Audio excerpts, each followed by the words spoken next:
Good morning to all. നമ്മൾ കഴിഞ്ഞ വീഡിയോയിലൂടെ പരിചയപ്പെട്ടായിരുന്നു ആരൊക്കെയാണ് ജി എസ് ടിയിൽ കമ്പൾസറി ആയിട്ട് രജിസ്ട്രേഷൻ എടുക്കേണ്ടത്. അവരുടെ വരുമാനത്തിൻ്റെ അടിസ്ഥാനത്തിലും പിന്നെ എന്താണ് അവരുടെ നേച്ചർ ഓഫ് ബിസിനസ്സിൻ്റെ അടിസ്ഥാനത്തിലുമാണ് അവർ എന്തെടുക്കേണ്ടത്. ജി എസ് ടി എന്ന് പറയുന്ന ടാക്സേഷനിൽ കമ്പൾസറി ആയിട്ടും ജി എസ് ടി രജിസ്ട്രേഷൻ എടുക്കേണ്ടത്. ഇന്ന് നമ്മൾ പഠിക്കാൻ പോകുന്നത് ഈ ജി എസ് ടി രജിസ്ട്രേഷൻ എടുക്കുന്ന ബിസിനസ്സുകാർ ഏതൊക്കെ രീതിയിലുള്ള പ്രൊസീജിയേഴ്സാണ് രജിസ്ട്രേഷന് വേണ്ടി കൊടുക്കേണ്ടത്, അല്ലെങ്കിൽ എങ്ങനെയാണ് ജി എസ് ടി രജിസ്ട്രേഷൻ എടുക്കേണ്ടത്, അതുമായി ബന്ധപ്പെട്ടിരിക്കുന്ന പ്രൊസീജിയേഴ്സ് ഏതൊക്കെയെന്നാണ് നമ്മൾ പഠിക്കാൻ പോകുന്നത്. Okay, first point, a person who liable to registered shall apply the registration within 13 days from the date on which he become liable to registration if such person has operation in more than one state or union territory. He shall apply for registration in each state or union territory separately. അതായത് ഒരു ബിസിനസ്സുകാരന് G S T registration എടുക്കണമെന്ന് government പറഞ്ഞു കഴിഞ്ഞാൽ അയാളുടെ ബാധ്യത അല്ല എങ്കിൽ അയാളുടെ അത് ചിലപ്പോൾ അയാളുടെ അഗ്രഗേറ്റീവ് ടേൺ ഓവറിൻ്റെ അടിസ്ഥാനത്തിലായിരിക്കാം, അല്ല എങ്കിൽ അയാൾ ആ ബിസിനസ് സ്റ്റാർട്ട് ചെയ്യുന്ന സമയത്തായിരിക്കാം. അപ്പോൾ ഗവൺമെൻറ് പറയുകയാണ്, നിങ്ങൾ ജി എസ് ടി രജിസ്റ്റർ ചെയ്യാനുള്ള വ്യക്തിയാണെന്ന് പറഞ്ഞു കഴിഞ്ഞാൽ എന്നാണ് ഗവൺമെൻറ് പറയുന്നത് അന്ന് തൊട്ട് 30 ദിവസത്തിനുള്ളിൽ അയാൾ മസ്റ്റായിട്ട് എന്തെടുത്തിട്ടുണ്ടാകണം, ജി എസ് ടി രജിസ്ട്രേഷൻ എടുത്തിട്ടുണ്ടാകണം. ഒന്ന്.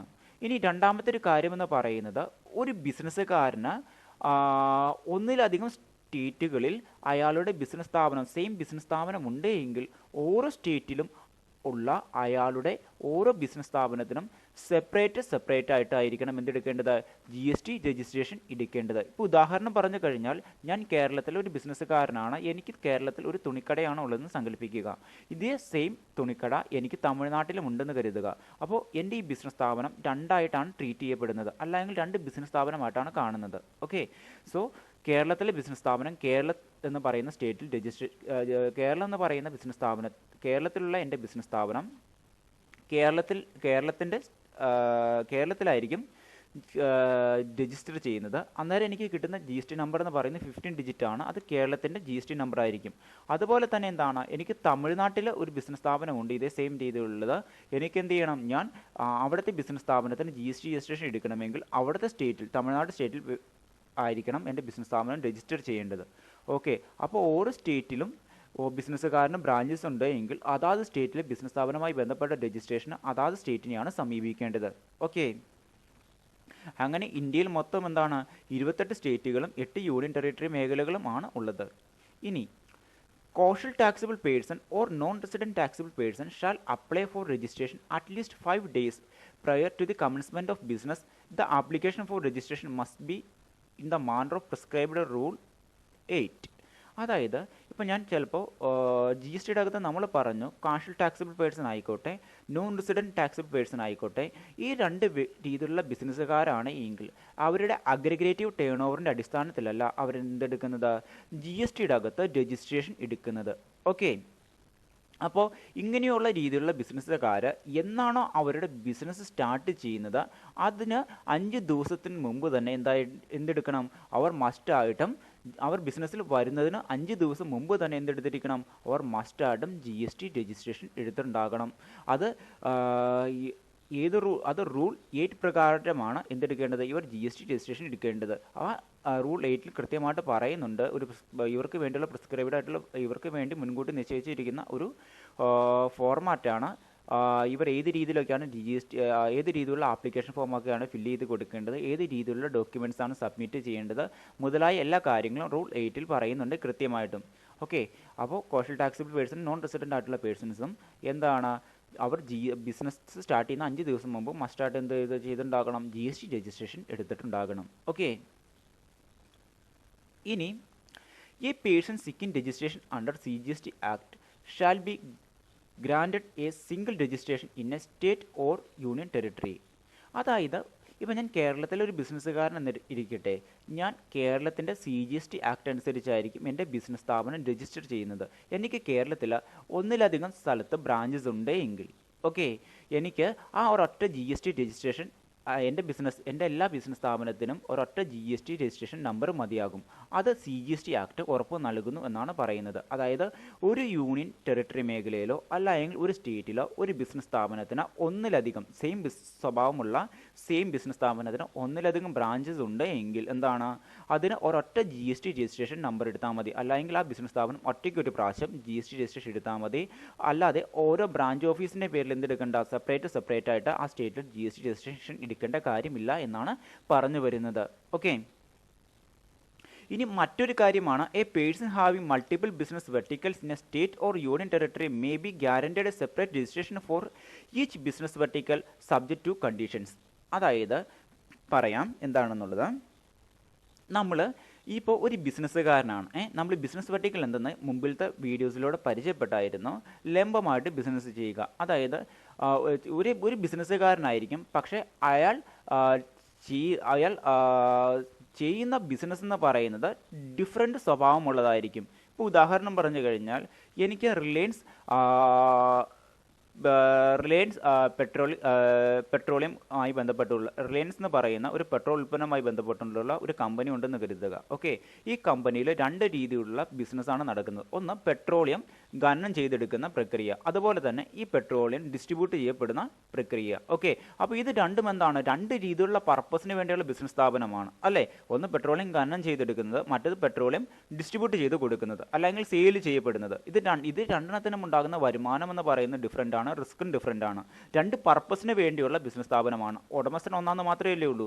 അപ്പോൾ അത് സെയിം സ്റ്റേറ്റിലാണ് ഈ ഒരു ബിസിനസ് സ്ഥാപനം ഉള്ളതെങ്കിൽ, ഈ രീതിയിലുള്ള രണ്ട് ലംബമായിട്ടുള്ള ബിസിനസ് സ്ഥാപനം ഉള്ളതെങ്കിൽ, ഈ രണ്ട് ബിസിനസ് സ്ഥാപനത്തിൻ്റെയും സ്വഭാവം എന്ന് പറയുന്നത് ഡിഫറൻ്റ് ആയതുകൊണ്ട് തന്നെ ഈ ബിസിനസ് സ്ഥാപനത്തിന് രണ്ടെണ്ണത്തിനും എന്തെടുക്കണം, സെപ്പറേറ്റ് ആയിട്ട് GST രജിസ്ട്രേഷൻ എടുക്കണമെന്നാണ് പറയുന്നത്. അതായത് ഏതെങ്കിലും ഒരു ബിസിനസ്സുകാരൻ വെർട്ടിക്കലായിട്ട് അല്ലെങ്കിൽ ഡിഫറെൻറ്റ് സ്വഭാവമുള്ള ബിസിനസ്സാണ് ചെയ്യുന്നതെങ്കിൽ, ഒരു സ്റ്റേറ്റിൽ തന്നെ ചെയ്യുന്നതെങ്കിൽ, ആ ഓരോ ബിസിനസ് സ്ഥാപനത്തിനും സെപ്പറേറ്റ് ആയിട്ട് എന്തെടുത്തുണ്ടാകണം, GST രജിസ്ട്രേഷൻ എടുത്തിട്ടുണ്ടാകണമെന്നാണ് പറയുന്നത്. ഇപ്പോൾ ഉദാഹരണം പറഞ്ഞു കഴിഞ്ഞാൽ, ഞാനൊരു ബിസിനസ്സുകാരനാണ്, എനിക്കൊരു തുണിക്കടയുണ്ട്, ഒരു പെട്രോൾ പമ്പുണ്ട്. രണ്ടെണ്ണത്തിനും കൂടി എന്താണ്, ഒറ്റ GST രജിസ്ട്രേഷൻ എടുത്താൽ പോരാ. കേരളം എന്ന് പറയുന്ന സ്റ്റേറ്റിലുള്ളത്.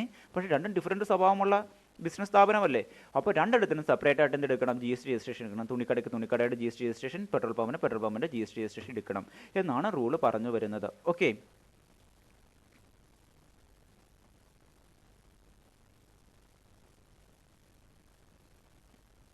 ഇനി മറ്റൊരു കാര്യമാണ്, a person though not liable to be registered under section 22, section 24 may get himself registered voluntarily. In such cases all the provisions of the act shall apply to such person as applicable to be registered persons.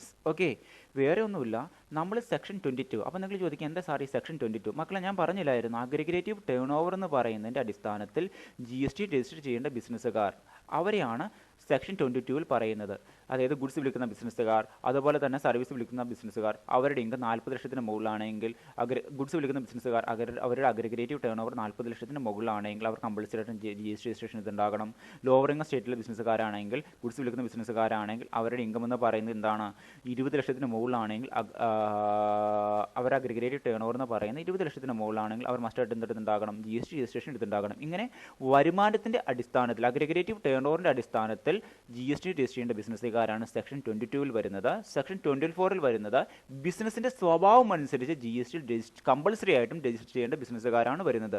ഈ രണ്ട് കാറ്റഗറിയിൽ പെടാത്ത വ്യക്തികൾക്ക് എന്ത് ചെയ്യാൻ പറ്റും, GST registration എടുക്കാൻ പറ്റും. ഓക്കെ, ഇപ്പോൾ ഉദാഹരണം, ഞാൻ ബിസിനസ്സുകാരനാണ്, എനിക്ക് GST രജിസ്ട്രേഷൻ എടുക്കണമെന്ന് തോന്നി, ഞാൻ എടുത്തു. ഓക്കെ, അങ്ങനെയുള്ള വ്യക്തിയാണെങ്കിൽ പോലും സാധാരണ രീതിയിൽ സെക്ഷൻ 22 പ്രകാരവും അതുപോലെ തന്നെ 24 പ്രകാരവും GST രജിസ്റ്റർ ചെയ്തിരിക്കുന്ന എല്ലാ വ്യക്തികളുടെ എല്ലാ ടാക്സ് പേയേഴ്സിൻ്റെ പോലെ തന്നെ എന്താണ്, എല്ലാ മാസവും ഞാൻ എന്ത് സബ്മിറ്റ് ചെയ്യണം, എൻ്റെ വരുമാനവുമായി ബന്ധപ്പെട്ടിരിക്കുന്ന എല്ലാ ടാക്സ് റിപ്പോർട്ടും ഗവൺമെൻറ്റിലേക്ക് സബ്മിറ്റ് ചെയ്യേണ്ടതായി വരും. അതുപോലെ തന്നെ എന്താണ്, ഞാൻ ഈ സെക്ഷൻ 22 പ്രകാരവും സെക്ഷൻ 24 പ്രകാരവും അഗ്രിഗേറ്റീവ് ടേൺ ഓവറിൻ്റെ അടിസ്ഥാനത്തിലും അല്ല എങ്കിൽ എന്താണ്, നമ്മുടെ അഗ്രിഗേറ്റീവ് ടേൺ ഓവറിൻ്റെ അടിസ്ഥാനത്തിലോ അല്ല എങ്കിൽ കമ്പൾസറി GST രജിസ്ട്രേഷൻ എടുക്കേണ്ട വ്യക്തികളോ, ബിസിനസിൻ്റെ സ്വഭാവം അനുസരിച്ച് GST രജിസ്ട്രേഷൻ എടുക്കേണ്ട വ്യക്തികളോ പൂരിപ്പിച്ച് കൊടുക്കുന്ന സെയിം ആപ്ലിക്കേഷൻ ഫോംസ് ഒക്കെ തന്നെയാണ് സാധാരണ രീതിയിൽ സ്വമേധയാ GST രജിസ്ട്രേഷൻ എടുക്കേണ്ട വ്യക്തികളും ഗവൺമെൻറ്റിലേക്ക് GST രജിസ്ട്രേഷനായിട്ട് പൂരിപ്പിച്ച് കൊടുക്കേണ്ടി വരിക എന്നാണ് പറയുന്നത്.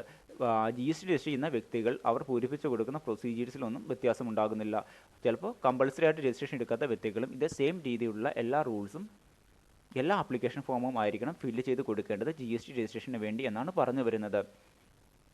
A person who has obtain or is required to obtain more than one registration, whether in one state or union territory or more than one state or union territory, shall in respect of each such registration be treated as a distinct persons. അതായത് ഒരു ബിസിനസ്സുകാരൻ ഒരു സ്റ്റേറ്റിൽ ഒന്നിലധികം registration എടുത്തിട്ടുണ്ടെങ്കിലോ അല്ല എങ്കിൽ ഒരു union ടെറിട്ടറിയിലോ ഒന്നിലധികം registration എടുത്തിട്ടുണ്ടെങ്കിലോ അല്ല എങ്കിൽ ഡിഫറൻ്റ് ആയിട്ടുള്ള സ്റ്റേറ്റുകളിൽ ഒരു ബിസിനസ്സുകാരൻ വ്യത്യസ്തമായിട്ട് രജിസ്ട്രേഷൻ എടുത്തിട്ടുണ്ടോ എങ്കിലോ ആ വ്യക്തിയെ ഒക്കെ അയാൾ എടുത്തിരിക്കുന്ന ഓരോ രജിസ്ട്രേഷനെയും ഓരോ വ്യക്തിയായിട്ടേ കണക്കാക്കുകയുള്ളൂ. ഉദാഹരണം പറഞ്ഞു കഴിഞ്ഞാൽ ഞാൻ പറയാം, ഞാൻ ഒരു കേരളത്തിലെ ബിസിനസ്സുകാരനാണ്. എനിക്ക് കേരളത്തിൽ 2 രീതിയിലുള്ള ബിസിനസ്സുണ്ട്, തുണിക്കടയുമുണ്ട്, അതുപോലെ തന്നെ പെട്രോൾ പമ്പുണ്ട്. ഞാൻ പെട്രോൾ പമ്പിൻ്റെ പേരിലും GST രജിസ്ട്രേഷൻ എടുത്തു, അതുപോലെ തന്നെ എന്താണ് തുണിക്കടയുടെ പേരിലും GST രജിസ്ട്രേഷൻ എടുത്തെന്ന് സങ്കല്പിക്കുക. ഓക്കെ, അപ്പോൾ വ്യക്തി ഞാനായിരിക്കാം, പക്ഷേ എന്താണ് ഇത് രണ്ടും 2 സെപ്പറേറ്റ് ബിസിനസ് സ്ഥാപനങ്ങളാണ്, 2 സെപ്പറേറ്റ് ക്യാരക്ടറുള്ള ഒരു പേഴ്സണായിട്ട് ട്രീറ്റ് ചെയ്യപ്പെടുകയുള്ളൂ. ഉടമസ്ഥൻ ഒന്നാണെങ്കിലും എന്താണ് ഈ 2 GST രജിസ്റ്റർ ചെയ്തിരിക്കുന്ന ബിസിനസ് സ്ഥാപനം എന്ന് പറയുന്നത് 2 ഓക്കെ.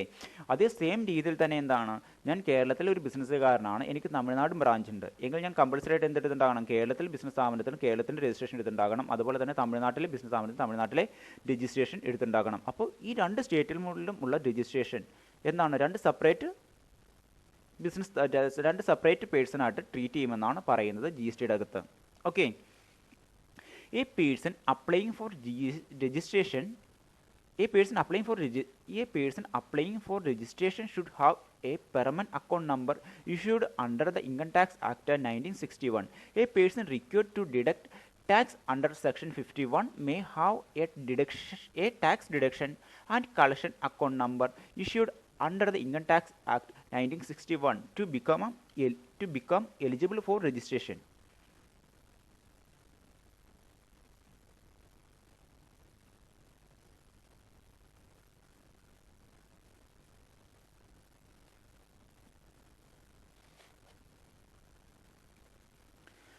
അതായത് നമ്മൾ പഠിച്ചിരുന്നു നമ്മുടെ സെക്ഷൻ 51 പ്രകാരം TDS പിടിക്കുന്ന അല്ലെങ്കിൽ ടാക്സ് സോഴ്സിൽ തന്നെ കളക്ട് ചെയ്യുന്ന ഏതൊരു ബിസിനസ്സുകാരനും GST എന്ന് പറയുന്ന ടാക്സ് സിസ്റ്റത്തിൽ രജിസ്റ്റർ ചെയ്യണമെങ്കിൽ അയാൾക്ക് മസ്റ്റായിട്ടും എന്തുണ്ടാകണം, ടാൻ അഥവാ tax deduction and collection account number ഉണ്ടായിരിക്കണമെന്നാണ് പറഞ്ഞു വരുന്നത്.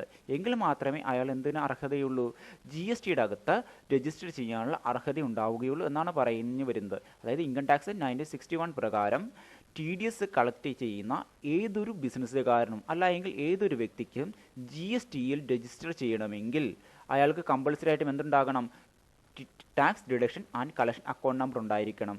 ഇനി ഇങ്ങനെ ടാക്സ് കളക്ട് ചെയ്യാവുന്ന വ്യക്തികളെ പറ്റിയാണ് പറയുന്നത്.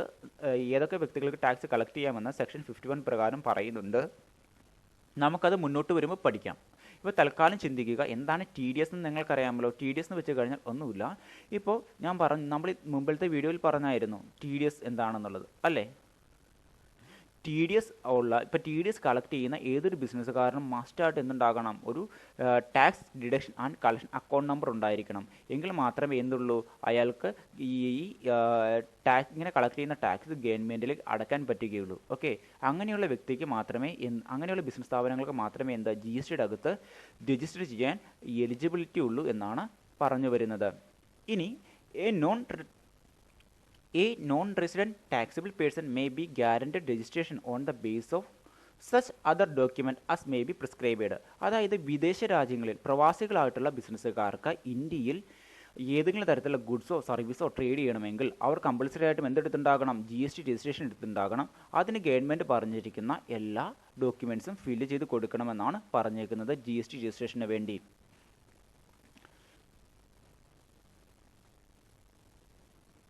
ഇനി അടുത്തൊരു കാര്യമാണ് പറയുന്നത്, where a person who is liable to be registered fail to obtain registration the proper office may proceed to register such a person in such manner as may be prescribed.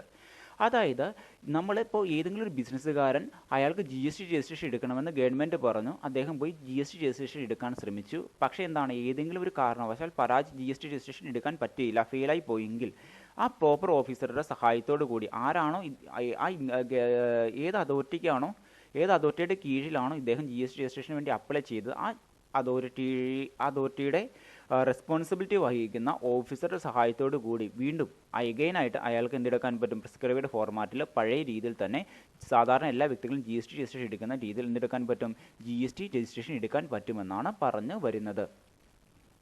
ഇനി മറ്റൊരു കാര്യമാണ്, any specialised agency of United nation organisation, multilateral financial institution, consulate, embassy of foreign countries and any other noticed person shall be guaranteed to a unique identity number for tax purpose. അതായത് നമ്മുടെ രാജ്യത്ത് ഏതെങ്കിലും രീതിയിൽ United nation ഓർഗനൈസേഷനോ അല്ലെങ്കിൽ multinational financial institution കോൺസുലേറ്റോ എംബസിയോ foreign കൺട്രീസോ അല്ലെങ്കിൽ ഏതെങ്കിലും other persons അവരുടെ സർവീസുകളോ സേവനങ്ങളോ അല്ലെങ്കിൽ ഗുഡ്സോ ട്രേഡ് ചെയ്യപ്പെടുന്നുണ്ട് എങ്കിൽ അവർ എന്തിൻ്റെ പരിധിയിൽ വരുന്നു, ഇന്ത്യയുടെ അകത്ത് ടാക്സിൻ്റെ പരിധിയിൽ വരുന്നു. ഓക്കെ, അപ്പോൾ കമ്പൾസറി ആയിട്ടും അവർ എന്തെടുത്തുണ്ടാകണം, അവരും ഒരു GST രജിസ്ട്രേഷൻ എടുത്തുണ്ടാകണം. അതിന് ഗവൺമെൻറ് എന്ത് കൊടുക്കുന്നു, അവർക്കൊരു യൂണിക് ഐഡൻറ്റിറ്റി നമ്പർ കൊടുക്കുന്നു. ഇങ്ങനെ രജിസ്ട്രേഷൻ എടുക്കുന്ന വ്യക്തികൾക്ക് ഒന്നെങ്കിൽ ഒരു യൂണിക് ഐഡൻറ്റിറ്റി നമ്പറോ അല്ലെങ്കിൽ ഒരു രജിസ്ട്രേഷൻ സർട്ടിഫിക്കറ്റോ ഗവൺമെൻറ് ഇഷ്യൂ ചെയ്യുന്നു. അതൊരു പ്രിസ്ക്രൈബ്ഡ് ഫോർമാറ്റിൽ ഒരു നിശ്ചിത കാലഘട്ടത്തിലേക്കായിരിക്കും കൊടുക്കുന്നത്. നിശ്ചിത കാലഘട്ടം കഴിയുമ്പോൾ ഇവർക്ക് എന്ത് ചെയ്യാൻ പറ്റും, വേണമെങ്കിൽ അത് റിജക്റ്റ് ചെയ്യാൻ പറ്റും, അല്ലെങ്കിൽ ഇതിൻ്റെ കാലാവധി നീട്ടി എടുക്കാൻ പറ്റും. പിന്നൊരു കാര്യമെന്ന് പറയുന്നത്, ഈ രീതിയിൽ രജിസ്ട്രേഷൻ എടുക്കുന്ന ഏതൊരു വ്യക്തിക്കും അവരുടെ രജിസ്ട്രേഷൻ്റെ കാലാവധി അവസാനിക്കുമ്പോൾ അതുമായി ബന്ധപ്പെട്ടിരിക്കുന്ന വ്യക്തിയുമായി ഗവൺമെൻറ് സംസാരിക്കുകയും വേണമെങ്കിൽ അവർക്കെന്താണ് അവരുടെ ആ യൂണിക് ഐഡൻറ്റിറ്റി നമ്പറിൻ്റെയോ അല്ലെങ്കിൽ രജിസ്ട്രേഷൻ സർട്ടിഫിക്കറ്റിൻ്റെ കാലാവധി നീട്ടിക്കിട്ടുവാനും ഗവൺമെൻറ്റിൽ ആപ്ലിക്കേഷൻ ഫോം സമർപ്പിക്കാമെന്നാണ് പറഞ്ഞു വരുന്നത്. ഇത്രയുമാണ് നമ്മുടെ GST രജിസ്ട്രേഷനുമായി ബന്ധപ്പെട്ടിരിക്കുന്ന പ്രധാനപ്പെട്ട പ്രൊസീജിയേഴ്സ് എന്ന് പറയുന്നത്. നമ്മൾ മുമ്പിലത്തെ വീഡിയോയിലൂടെ പറഞ്ഞത് ഏതൊക്കെ പ്രൊസീജിയേഴ്സാണ് ഒരു GST രജിസ്ട്രേഷൻ എടുക്കുന്നതുമായി ബന്ധപ്പെട്ടുകൊണ്ട് ഒരു ബിസിനസ്സുകാരൻ വഹിക്കേണ്ടത് അല്ലെങ്കിൽ ശ്രദ്ധിക്കേണ്ടതെന്നാണ് പറഞ്ഞു വന്നത്. ഇനി നമ്മൾ ഫസ്റ്റായിട്ടും ശ്രദ്ധിക്കേണ്ട മറ്റൊരു കാര്യം എന്ന് പറയുന്നത്, ഏതൊക്കെ രീതിയിലുള്ള ആപ്ലിക്കേഷൻ ഫോമാണ് GST രജിസ്ട്രേഷന് വേണ്ടി നമ്മൾ പൂരിപ്പിച്ച് കൊടുക്കുന്നത്, അതുമായി ബന്ധപ്പെട്ടുള്ള കാര്യങ്ങളാണ് പറഞ്ഞു വരുന്നത്. നോർമലി ഏതൊരു ബിസിനസ്സുകാരനും അവർ GST രജിസ്ട്രേഷൻ എടുക്കണമെങ്കിൽ അവർ ഫില്ല് ചെയ്ത് കൊടുക്കേണ്ട ആപ്ലിക്കേഷൻ ഫോമിൻ്റെ പേരാണ് GSTR REG അഥവാ രജിസ്ട്രേഷൻ ഫോം 01 എന്ന് പറയുന്നത്. ഓക്കെ, ഈ ഒരു ആപ്ലിക്കേഷൻ ഫോമാണ് ഏതൊരു ബിസിനസ്സുകാരനും GST രജിസ്ട്രേഷന് വേണ്ടി ഫില്ല് ചെയ്ത് കൊടുക്കേണ്ടത്. ഈ ഒരു ആപ്ലിക്കേഷൻ ഫോമിൽ പ്രധാനമായിട്ടും വന്ന എന്തൊക്കെ കാര്യമെന്ന് വെച്ച് കഴിഞ്ഞാൽ, നിങ്ങളുടെ ബിസിനസ്സിന് GST ആപ്ലിക്കേഷൻ ഫോമാണ് GST രജിസ്ട്രേഷൻ 01 എന്ന് പറയുന്ന ആപ്ലിക്കേഷൻ ഫോമാണ് നിങ്ങൾ GST രജിസ്റ്റർ ചെയ്യാൻ ആഗ്രഹിക്കുന്നുവെങ്കിൽ ഫില്ല് ചെയ്ത് കൊടുക്കേണ്ടത്. ഓക്കെ, ഇതിന് രണ്ട് രീതിയിലുള്ള പാർട്ടുണ്ട്. പാർട്ട് എ എന്ന് പറയുന്ന കാര്യവും പാർട്ട് ബി എന്ന് പറയുന്ന കാര്യവുമാണ് GST രജിസ്ട്രേഷൻ ആപ്ലിക്കേഷൻ ഫോം 01-ൽ കാണിച്ചിരിക്കുന്നത്. ഇതിൽ ഏറ്റവും ആദ്യം നമ്മൾ ഫില്ല് ചെയ്ത് കൊടുക്കേണ്ട കാര്യം എന്ന് പറയുന്നത് പാർട്ട് എ എന്ന് പറയുന്ന കാര്യമാണ്. പാർട്ട് എയിൽ വരുന്ന കാര്യങ്ങൾ എന്തൊക്കെയെന്ന് നമുക്ക് നോക്കാം. ഫസ്റ്റ് കാര്യം എന്ന് പറയുന്നത്, നമ്മുടെ central board of direct tax ഡേറ്റാബേസിൽ നിന്നും നമ്മുടെ ബിസിനസ് സ്ഥാപനവുമായി ബന്ധപ്പെട്ടിരിക്കുന്ന ലീഗൽ നെയിം, അതുപോലെ തന്നെ നമ്മുടെ ബിസിനസ്സിൻ്റെ പെർമനന്റ് അക്കൗണ്ട് നമ്പർ അഥവാ പാൻ കാർഡ്, ഈ മുതലായ കാര്യങ്ങൾ ആണ് നമ്മൾ ഫില്ല് ചെയ്ത് കൊടുക്കേണ്ടത്. ഓക്കെ, ഫസ്റ്റ് കാര്യം നമ്മളോട് ചോദിക്കുന്നത് നമ്മുടെ ബിസിനസ്സുമായി ബന്ധപ്പെട്ടിരിക്കുന്ന ബിസിനസ്സിൻ്റെ ലീഗൽ രജിസ്ട്രേഷൻ അഡ്രസ്സ് ഏത്, അല്ലെങ്കിൽ ലീഗൽ രജിസ്ട്രേഷൻ നെയിം എന്ത്, അതാണ് ഫസ്റ്റ് നമ്മൾ ടൈപ്പ് ചെയ്ത് കൊടുക്കേണ്ടത് ഓൺലൈൻ വഴി. രണ്ടാമത് കൊടുക്കേണ്ടത് ബിസിനസ്സിൻ്റെ പാൻ കാർഡാണ് കൊടുക്കേണ്ടത്. പിന്നീട് പ്രധാനമായിട്ടും വരുന്ന കാര്യം എന്ന് പറയുന്നത്, നമ്മൾ കൊടുത്തിരിക്കുന്ന ഈ വിവരങ്ങൾ കറക്റ്റ് ആണോ, അതൊക്കെ ചെക്ക് ചെയ്യാൻ വേണ്ടി നമ്മളെ സഹായിക്കുന്ന ഒന്നാണ് നമ്മുടെ ബിസിനസ് സ്ഥാപനത്തിൻ്റെ മൊബൈൽ നമ്പർ വെരിഫിക്കേഷൻ ചെയ്യുന്നു, അതുപോലെ തന്നെ ഇമെയിൽ അഡ്രസ്സും വെരിഫിക്കേഷൻ ചെയ്യുന്നു. ഈ 3 സ്റ്റെപ്പാണ് എവിടെ വരുന്നത്, നമ്മുടെ GST രജിസ്ട്രേഷൻ ആപ്ലിക്കേഷൻ ഫോമായ GSTR രജിസ്ട്രേഷൻ 01 എന്ന് പറയുന്ന ആപ്ലിക്കേഷൻ ഫോമിൻ്റെ പാർട്ട് എ എന്ന് പറയുന്ന സ്റ്റെപ്പിൽ നമ്മൾ ഫില്ല് ചെയ്ത് കൊടുക്കേണ്ടത്. ഒന്ന് ബിസിനസ്സിൻ്റെ ലീഗൽ നെയിം, അതുപോലെ തന്നെ മൊബൈൽ നമ്പർ, ബിസിനസ്സിൻ്റെ പാൻ കാർഡ് നമ്പർ കൊടുക്കുക, അതുപോലെ തന്നെ എന്താണ് മൊബൈൽ നമ്പർ കൊടുക്കുക. അതെന്തിനാണെന്ന് വെച്ചാൽ മൊബൈൽ ബിസിനസ് സ്ഥാപനത്തിൻ്റെ മൊബൈൽ നമ്പർ കൊടുക്കുന്നു, ദെൻ ഇമെയിൽ അഡ്രസ്സ് കൊടുക്കുന്നു. അപ്പോൾ നിങ്ങളിങ്ങനെ ഓൺലൈൻ വഴി നിങ്ങൾ രജിസ്ട്രേഷൻ ചെയ്യുമ്പോൾ തന്നെ നിങ്ങളുടെ മൊബൈൽ ഫോണിലേക്കും ഒരു OTP വരും, അതുപോലെ തന്നെ ഇമെയിൽ അഡ്രസ്സിലേക്കും ഒരു OTP വരും. അത് നിങ്ങൾ ആ സൈറ്റിൽ ടൈപ്പ് ചെയ്ത് കൊടുക്കുമ്പോൾ തന്നെ ഓട്ടോമാറ്റിക്കലി നിങ്ങൾ GSTR രജിസ്ട്രേഷൻ 01 എന്ന് പറയുന്ന ആപ്ലിക്കേഷൻ ഫോമിലെ പാർട്ട് എ എന്ന് പറയുന്ന സെക്ഷൻ കംപ്ലീറ്റ് ആക്കാൻ സാധിക്കും. ഇത്രയുമാണ് പ്രധാനമായിട്ടും നമ്മൾ GSTR രജിസ്ട്രേഷൻ എടുക്കുമ്പോൾ GSTR application form GST registration 01 എന്ന് പറയുന്ന ആപ്ലിക്കേഷൻ ഫോമിൻ്റെ പാർട്ട് എയിൽ ഫില്ല് ചെയ്ത് കൊടുക്കേണ്ടത്. ഓക്കെ, ഇനി നമുക്ക് പാർട്ട് എ ആപ്ലിക്കേഷൻ ഫോം ഒന്ന് നോക്കാം എങ്ങനെ ഇരിക്കുമെന്ന്.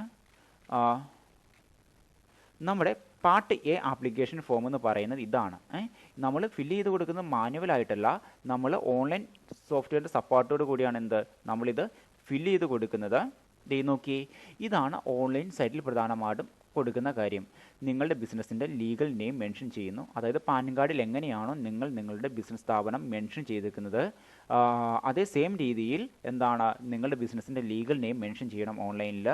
ദെൻ ബിസിനസ്സിൻ്റെ പാൻ കാർഡ് നമ്പർ ഇവിടെ ടൈപ്പ് ചെയ്യുക, പിന്നെ ബിസിനസ്സിൻ്റെ ഇമെയിൽ അഡ്രസ്സ് മെൻഷൻ ചെയ്യുക, അതുപോലെ തന്നെ ബിസിനസ്സിൻ്റെ മൊബൈൽ നമ്പർ മെൻഷൻ ചെയ്യുക. അതിനുശേഷം നിങ്ങൾ ആ സൈറ്റിൽ സേവ് ബട്ടൺ പ്രസ് ചെയ്യുമ്പോൾ നിങ്ങളുടെ ഇമെയിൽ അഡ്രസ്സിലേക്കും അതുപോലെ തന്നെ മൊബൈൽ അഡ്രസ്സിലേക്കും എന്ത് വരും, OTP വരും. അത് നിങ്ങൾ അവിടെ പിന്നീട് വരുന്ന ഡയലോഗ് ബോക്സിൽ എൻ്റർ ചെയ്ത് കൊടുത്തു കഴിഞ്ഞ് അതിനുശേഷം അത് സേവ് ചെയ്ത് കഴിഞ്ഞാൽ നിങ്ങൾക്ക് എന്ത് ചെയ്യാൻ പറ്റും, നിങ്ങൾക്ക് ബിസിനസ് സ്ഥാപനം ടെമ്പററി ആയിട്ട് രജിസ്റ്റർ ചെയ്യാൻ പറ്റും.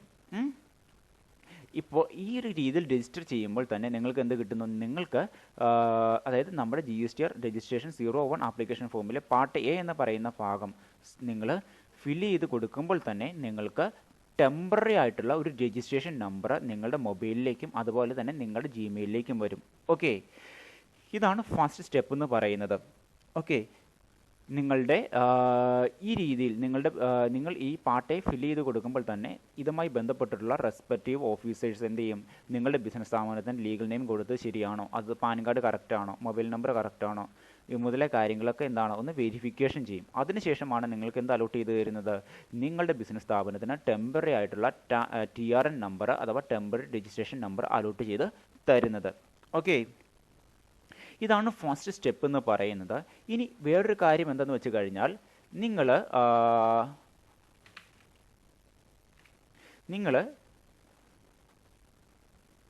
ഇങ്ങനെ GSTR രജിസ്ട്രേഷൻ 01 എന്ന് പറയുന്ന നോർമൽ രീതിയിലുള്ള ബിസിനസ്സുകാരാണ് സബ്മിറ്റ് ചെയ്യേണ്ടത്.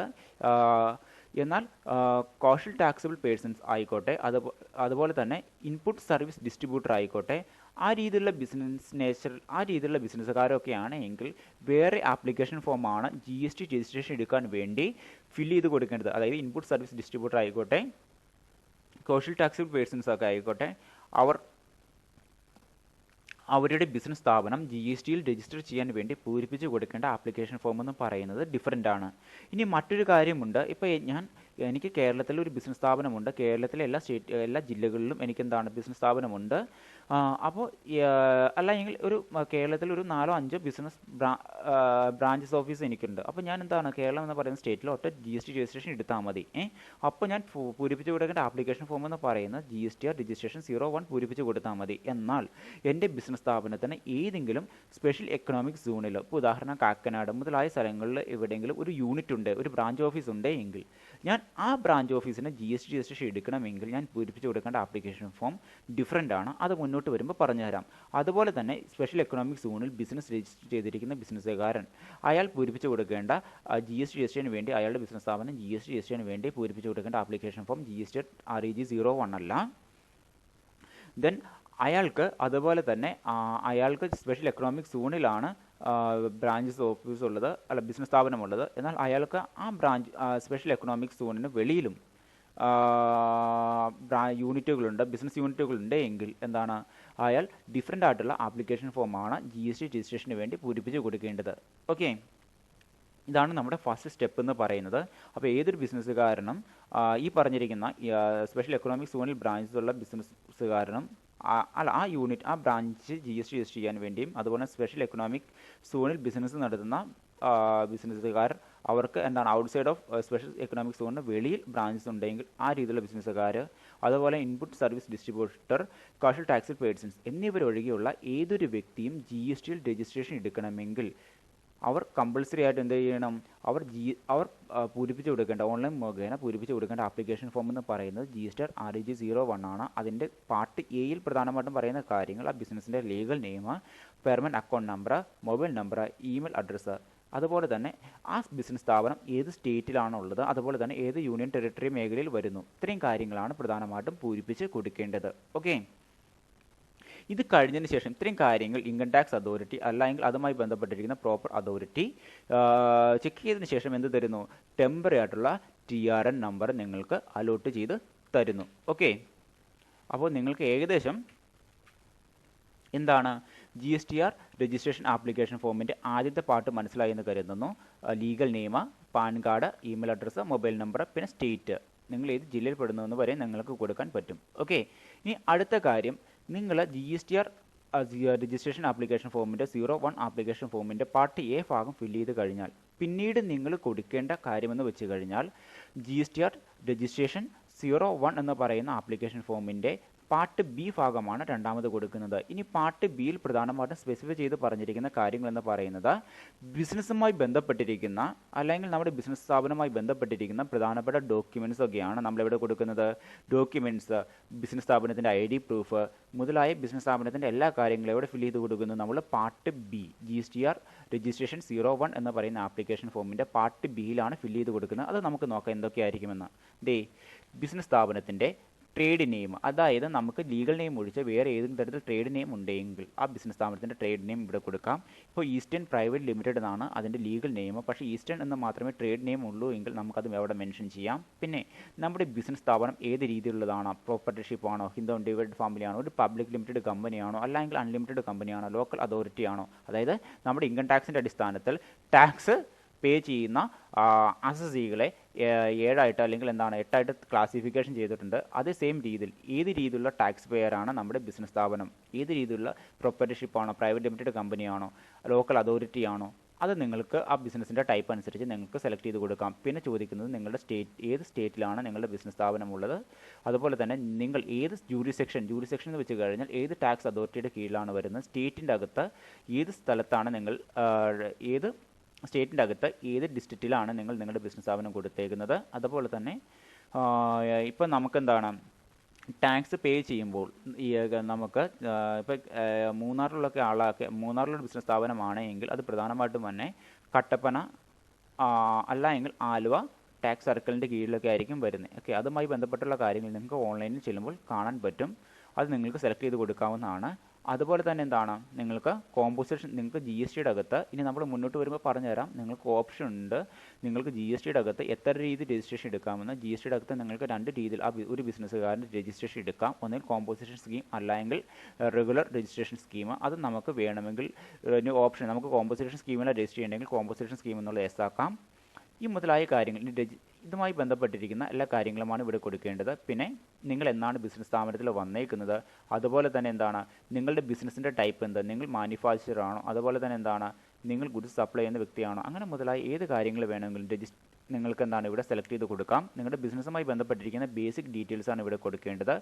ഓക്കെ, പിന്നെ നിങ്ങൾ എന്നാണ് ബിസിനസ് സ്ഥാപനത്തിൽ നിങ്ങളുടെ ബിസിനസ് സ്റ്റാർട്ട് ചെയ്തത്, എന്നാണ് നിങ്ങൾക്ക് GST രജിസ്ട്രേഷൻ ചെയ്തെടുക്കാൻ പാകത്തിന് നിങ്ങളുടെ ബിസിനസ് സ്ഥാപനത്തിൽ അഗ്രിഗേറ്റീവ് ടേൺ ഓവർ ലിമിറ്റ് കഴിഞ്ഞത്, ആ കാര്യങ്ങൾ, നിങ്ങൾ കാഷ്വൽ ടാക്സ് പേഴ്സൺ ആണെങ്കിൽ ആ കാര്യങ്ങൾ, അതുപോലെ തന്നെ എന്താണ് നിങ്ങൾക്ക്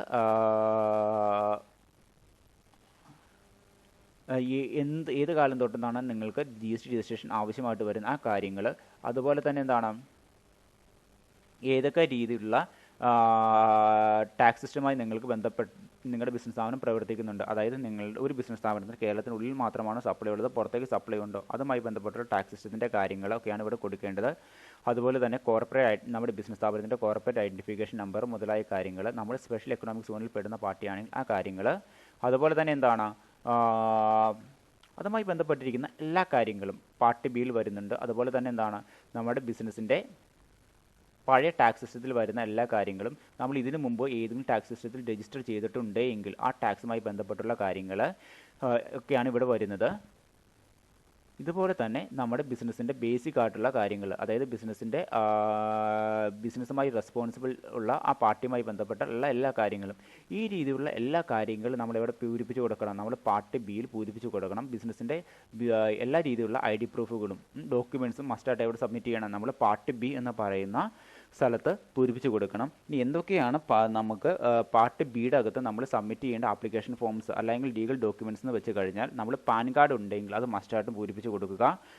പാൻ കാർഡിൻ്റെ ഒരു കോപ്പി നമ്മൾ എന്ത് ചെയ്യണം, ഓൺലൈൻ മുഖേന സബ്മിറ്റ് ചെയ്യണം. പിന്നെ proof of constitution like partnership deed, ഏത് തരത്തിൽ പാർട്ണർഷിപ്പ് ഡീഡ് ഉണ്ടെങ്കിൽ മെമ്മോറാണ്ടം ഓഫ് അസോസിയേഷനോ അല്ലെങ്കിൽ ആർട്ടിക്കിൾസ് ഓഫ് അസോസിയേഷനോ അല്ലെങ്കിൽ നമ്മുടെ ബിസിനസ് സ്ഥാപനം ഇൻകോർപ്പറേറ്റ് ചെയ്തിരിക്കുന്ന സർട്ടിഫിക്കറ്റോ, ഈ രീതിയിലുള്ള ഡോക്യുമെൻറ്റ്സിൻ്റെ കോപ്പികൾ. അതുപോലെ തന്നെ എന്താണ്, നമ്മുടെ ബിസിനസ് സ്ഥാപനം ഏതെങ്കിലും തരത്തിൽ ഏത് സ്ഥലത്താണ് അഡ്രസ്സ് തെളിയിക്കാൻ സഹായിക്കുന്ന ഇലക്ട്രിസിറ്റി ബില്ലിൻ്റെ ഒരു കോപ്പി, അല്ല എങ്കിൽ ബിസിനസ്സിൻ്റെ റെൻ്റൽ കോപ്പി, അങ്ങനെ റെൻ്റൽ എഗ്രിമെൻറ്റിൻ്റെ കോപ്പി, ഈ രീതിയിലുള്ള കാര്യങ്ങൾ ഈ രീതിയിലുള്ള ഏതെങ്കിലും ID പ്രൂഫിൻ്റെ കോപ്പി മസ്റ്റായിട്ട് സബ്മിറ്റ് ചെയ്യണം. പിന്നെ എന്താണ്, നമ്മുടെ GSTയുടെ അകത്ത് നമ്മുടെ ബിസിനസ്സുമായി ബന്ധപ്പെട്ടിരിക്കുന്ന ബാങ്ക് അക്കൗണ്ട്സിൻ്റെ ഡീറ്റെയിൽസ് കൊടുക്കാം. അതുപോലെ തന്നെ എന്താണ്, നമ്മളെന്താണ് ബാങ്ക് അക്കൗണ്ടിൻ്റെ പാസ്ബുക്കോ അല്ലെങ്കിൽ എന്താണ് അക്കൗണ്ട് ഹോൾഡർ നെയിം മെൻഷൻ ചെയ്യുന്ന ബാങ്ക് അക്കൗണ്ടിൻ്റെ ചെക്ക് ബുക്കോ മുതലായ കാര്യങ്ങളുടെ ഏതെങ്കിലും ഒരു കോപ്പി എന്താണ് സബ്മിറ്റ് ചെയ്യേണ്ടതായിട്ട് വരുന്നു. അതുപോലെ തന്നെ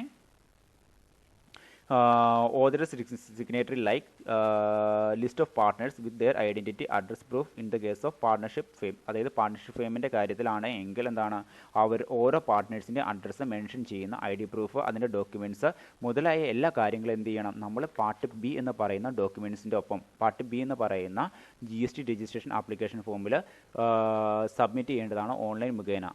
ഈ രീതിയിലുള്ള എല്ലാ കാര്യങ്ങളും സബ്മിറ്റ് ചെയ്തതിന് ശേഷം വേണം നമ്മൾ എന്ത് ചെയ്യാൻ, നമ്മൾ GST രജിസ്ട്രേഷൻ 01 എന്ന് പറയുന്ന ആപ്ലിക്കേഷൻ ഫോം ഫൈനലായിട്ട് സബ്മിറ്റ് ചെയ്യേണ്ടത്. ഓക്കെ, ഇത്രയുമാണ് പ്രധാനമായിട്ടും നമ്മുടെ GSTയുടെ അകത്ത് വരുന്ന GST രജിസ്ട്രേഷനുമായിട്ട് വരുന്ന പാർട്ട് ബിയിലെ പ്രധാനപ്പെട്ട കാര്യങ്ങൾ.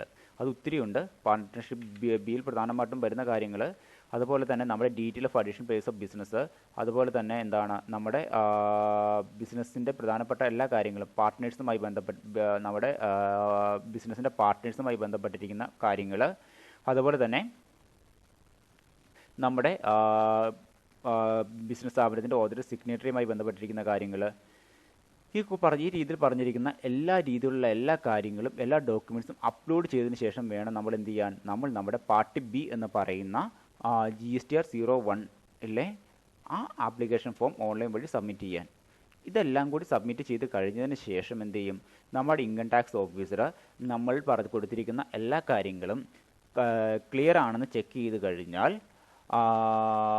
ക്ലിയറായിട്ട് ചെക്ക് ചെയ്യുന്നതിന് മുമ്പ് തന്നെ നമ്മൾ കൊടുത്തിരിക്കുന്ന എല്ലാ ഈ GSTR 01 പാർട്ട് എയും പാർട്ട് ബിയും മുതലായ കാര്യങ്ങൾ സബ്മിറ്റ് ചെയ്ത് കഴിഞ്ഞതിന് ശേഷം ഫൈനൽ സബ്മിഷൻ കൊടുത്തു കഴിഞ്ഞാൽ നിങ്ങൾക്ക്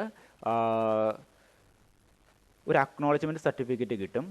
അതെന്താണെന്ന് വെച്ച് കഴിഞ്ഞാൽ, നിങ്ങളിങ്ങനെ ഓൺലൈൻ മുഖേന നിങ്ങളുടെ ബിസിനസ് സ്ഥാപനവുമായി ബന്ധപ്പെട്ടിരിക്കുന്ന എല്ലാ ഇമ്പോർട്ടൻ്റ് ആയിട്ടുള്ള എല്ലാ കാര്യങ്ങളും ഓൺലൈൻ മുഖേന നിങ്ങൾ GST പോർട്ടലിൽ രജിസ്ട്രേഷന് വേണ്ടി സബ്മിറ്റ് ചെയ്തിട്ടുണ്ട്. അതുമായി ബന്ധപ്പെട്ട എല്ലാ വിവരങ്ങളും അതിൻ്റെ ഡോക്യുമെൻറ്റ്സിൻ്റെ കോപ്പീസും ഇൻകം ടാക്സ് അതോറിറ്റിക്ക് കിട്ടി എന്ന് പറഞ്ഞുകൊണ്ടുള്ള ഒരു അക്നോളജ്മെൻറ്റ് സർട്ടിഫിക്കറ്റ് ആണ്. ഈ അക്നോളജ്മെൻറ്റ് സർട്ടിഫിക്കറ്റിനെ വിളിക്കുന്ന പേരാണ് GST ആൻഡ് രജിസ്ട്രേഷൻ 2 എന്ന് പറയുന്ന കാര്യം. ഇതാണ് നമ്മുടെ ബിസിനസ് സ്ഥാപനവുമായി ബന്ധപ്പെട്ടുകൊണ്ട് നിങ്ങൾ ഫൈനൽ സബ്മിറ്റ് ചെയ്യുമ്പോൾ നിങ്ങൾക്ക് എന്താണ് ഇങ്ങനെയൊരു അക്നോളജ്മെൻറ്റ് സർട്ടിഫിക്കറ്റ് ആയിരിക്കും കിട്ടുന്നത്. GSTR രജിസ്ട്രേഷൻ 01 എന്ന് പറയുന്ന ആപ്ലിക്കേഷൻ ഫോമിൻ്റെ പാർട്ട് എയും പാർട്ട് ബിയും പൂരിപ്പിച്ച് കഴിഞ്ഞാൽ നിങ്ങൾക്ക് കിട്ടുന്ന ഒരു അക്നോളജ്മെൻറ്റ് സർട്ടിഫിക്കറ്റാണിത്. ഇത്രയുമാണ് രജിസ്ട്രേഷന് വേണ്ടിയുള്ള ഒരു പ്രോസസ്സ് എന്ന് പറയുന്നത്. ഇനി അടുത്തൊരു കാര്യമെന്ന് പറഞ്ഞു കഴിഞ്ഞാൽ, എന്നാലും നമുക്ക് GST നമ്പർ കിട്ടിയിട്ടില്ല ഇതുവരെയായിട്ടും. GST നമ്പർ കിട്ടിക്കഴിഞ്ഞാൽ എന്തുള്ളൂ, നമുക്ക് നമ്മുടെ ബിസിനസ് സ്ഥാപനം GSTയുടെ അകത്ത് എന്നേക്കുമായിട്ട് രജിസ്റ്റർ ചെയ്തു എന്ന് പറയാൻ പറ്റുകയുള്ളൂ. നമ്മളിപ്പോൾ എന്താണ് കമ്പനിയുമായി ബന്ധപ്പെട്ടിരിക്കുന്ന ബേസിക് കാര്യങ്ങളും ബേസിക് വിവരങ്ങളും GSTR രജിസ്ട്രേഷൻ 1 എന്ന് പറയുന്ന ആപ്ലിക്കേഷൻ ഫോം വഴി പൂരിപ്പിച്ച് കൊടുത്തേ ഉള്ളൂ. അതിനുശേഷം ഗവൺമെൻറ് പറയും ഈ രീതിയിലുള്ള ഒരു സർട്ടിഫിക്കറ്റ് നിങ്ങളിങ്ങനെ വിവരങ്ങളൊക്കെ നൽകിയിട്ടുണ്ട്, അതുമായി ബന്ധപ്പെട്ടുള്ള ഒരു അക്നോളജ്മെൻറ്റ് സർട്ടിഫിക്കറ്റാണ് GST രജിസ്ട്രേഷൻ 02 എന്ന് പറയുന്നത്. ഇനി കാഷ്വൽ ടാക്സബിൾ പേഴ്സൺ ആണ് ഈ രീതിയിൽ ഒരു ഈ ഒരു അക്നോളജ്മെൻറ്റ് സർട്ടിഫിക്കറ്റിൽ പ്രധാനമായിട്ടും നമ്മുടെ TRN നമ്പർ അഥവാ ടെമ്പററി നമ്മുടെ ബിസിനസ് സ്ഥാപനത്തിൻ്റെ ടെമ്പററി റെഫറൻസ് നമ്പർ ഉണ്ടാകും. അതുപോലെ തന്നെ എന്നാണ് നമ്മൾ നമ്മുടെ ആപ്ലിക്കേഷൻ ഫോമിൻ്റെ നമ്പർ, ഫോമുമായി ബന്ധപ്പെട്ട ഡിസ്ക്രിപ്ഷൻസ്, എന്നായിരിക്കും നമ്മൾ ഏത് ഡേറ്റിലായിരിക്കും നമ്മൾ ഫയൽ ചെയ്തിരിക്കുന്ന ടൈം, ആരുടെ പേരിലാണ് ടാക്സ് അടയ്ക്കുന്നത് ഗവൺമെൻറ്റിലേക്ക്, ഏത് ജൂറിസെക്ഷൻ്റെ കീഴിൽ, ഏത് സ്റ്റേറ്റിൻ്റെ കീഴിൽ, ആരാണ് ഫയൽ ചെയ്തേക്കുന്നത്, പേയ്മെൻറ്റുമായി ബന്ധപ്പെട്ടിരിക്കുന്ന കോർപ്പറേറ്റ് ഐഡൻറ്റിഫിക്കേഷൻ നമ്പർ, ഏത് ഡേറ്റിലാണ് ഫയൽ ചെയ്തേക്കുന്നത്, എമൗണ്ട്, എത്ര എമൗണ്ട് ഈ രജിസ്ട്രേഷൻ ഫീസ് അടച്ചിട്ടുണ്ട്, ഏത് പ്ലേസിലാണ് ഇത് അടച്ചേക്കുന്നത്, ഈ മുതലായി ബന്ധപ്പെട്ടുള്ള എല്ലാ കാര്യങ്ങളും എന്ത് കാണിക്കും, നമ്മുടെ അടങ്ങുന്ന ഒരു അക്നോളജ്മെൻറ്റ് സർട്ടിഫിക്കറ്റ് ആയിരിക്കും നിങ്ങൾക്ക് ലഭിക്കുക. ഇനി മറ്റൊരു കാര്യം, കോഷ്യൽ ടാക്സ് പേഴ്സൺ ആണ് ഈ ഒരു GST രജിസ്ട്രേഷൻ കോഷ്യൽ ടാക്സ് പേഴ്സൺ ആണ് ഈ രീതിയിൽ GST രജിസ്റ്റർ ചെയ്യുന്നതെങ്കിൽ അവർക്ക് TRN നമ്പർ കിട്ടുന്നതിന് മുമ്പ് തന്നെ, അല്ലെങ്കിൽ ഇങ്ങനെ ഒരു അക്നോളജ്മെൻറ്റ് സർട്ടിഫിക്കറ്റ് കിട്ടുന്നതിന് മുമ്പ് തന്നെ ഗവൺമെൻറ് പറഞ്ഞിരിക്കുന്ന ഒരു ടാക്സ് എമൗണ്ട് സെക്ഷൻ 27 പ്രകാരമുള്ള ഒരു അഡ്വാൻസ് ടാക്സ് എമൗണ്ട് ഡിപ്പോസിറ്റ് ചെയ്യണം. അതിനുശേഷം മാത്രമേ അവർക്ക് എന്ത് ചെയ്യുള്ളൂ, TRN നമ്പർ അലോട്ട് ചെയ്ത് കിട്ടുകയുള്ളൂ. ഇത്രയുമാണ് രജിസ്ട്രേഷന് വേണ്ടിയുള്ള ആപ്ലിക്കേഷൻ ഫോമുമായി ബന്ധപ്പെട്ടിരിക്കുന്ന കാര്യങ്ങൾ.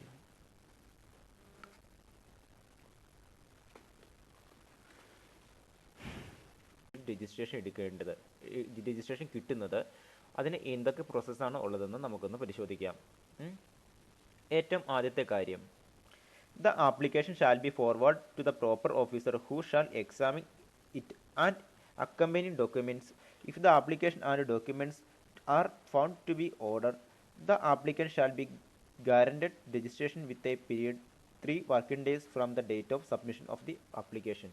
അതായത് GSTയിൽ ഏതെങ്കിലും രീതിയിൽ ഒരു ബിസിനസ്സുകാരൻ രജിസ്റ്റർ ചെയ്യാൻ ആഗ്രഹിക്കുന്നുവെങ്കിൽ, അയാൾ രജിസ്ട്രേഷൻ എടുക്കാൻ ആഗ്രഹിക്കുന്നത് ചിലപ്പോൾ അയാളുടെ ത്രെഷ്ഹോൾഡ് ലിമിറ്റ് ഗവൺമെൻറ് പറഞ്ഞിരിക്കുന്നതിനേക്കാൾ കൂടുതലായതുകൊണ്ടാകാം, അല്ല എങ്കിൽ അയാളുടെ നേച്ചർ ഓഫ് ബിസിനസ് എന്ന് പറയുന്നത് ഗവൺമെൻറ് പറഞ്ഞിരിക്കുന്ന സെക്ഷൻ 24 പ്രകാരമുള്ളതാകാം. ഈ രീതിയിൽ ഉള്ള ഒരു വ്യക്തി അയാൾ എന്ത് ചെയ്തു, എനിക്ക് GST രജിസ്ട്രേഷൻ വേണമെന്ന് പറഞ്ഞുകൊണ്ട് GST രജിസ്ട്രേഷൻ 01 എന്ന് പറയുന്ന ആപ്ലിക്കേഷൻ ഫോം പൂരിപ്പിച്ച് കൊടുത്തു. അതിൻ്റെ പാർട്ട് എയും പാർട്ട് ബിയും കാര്യങ്ങൾ ഫുൾഫിൽ ചെയ്ത് കൊടുത്തു.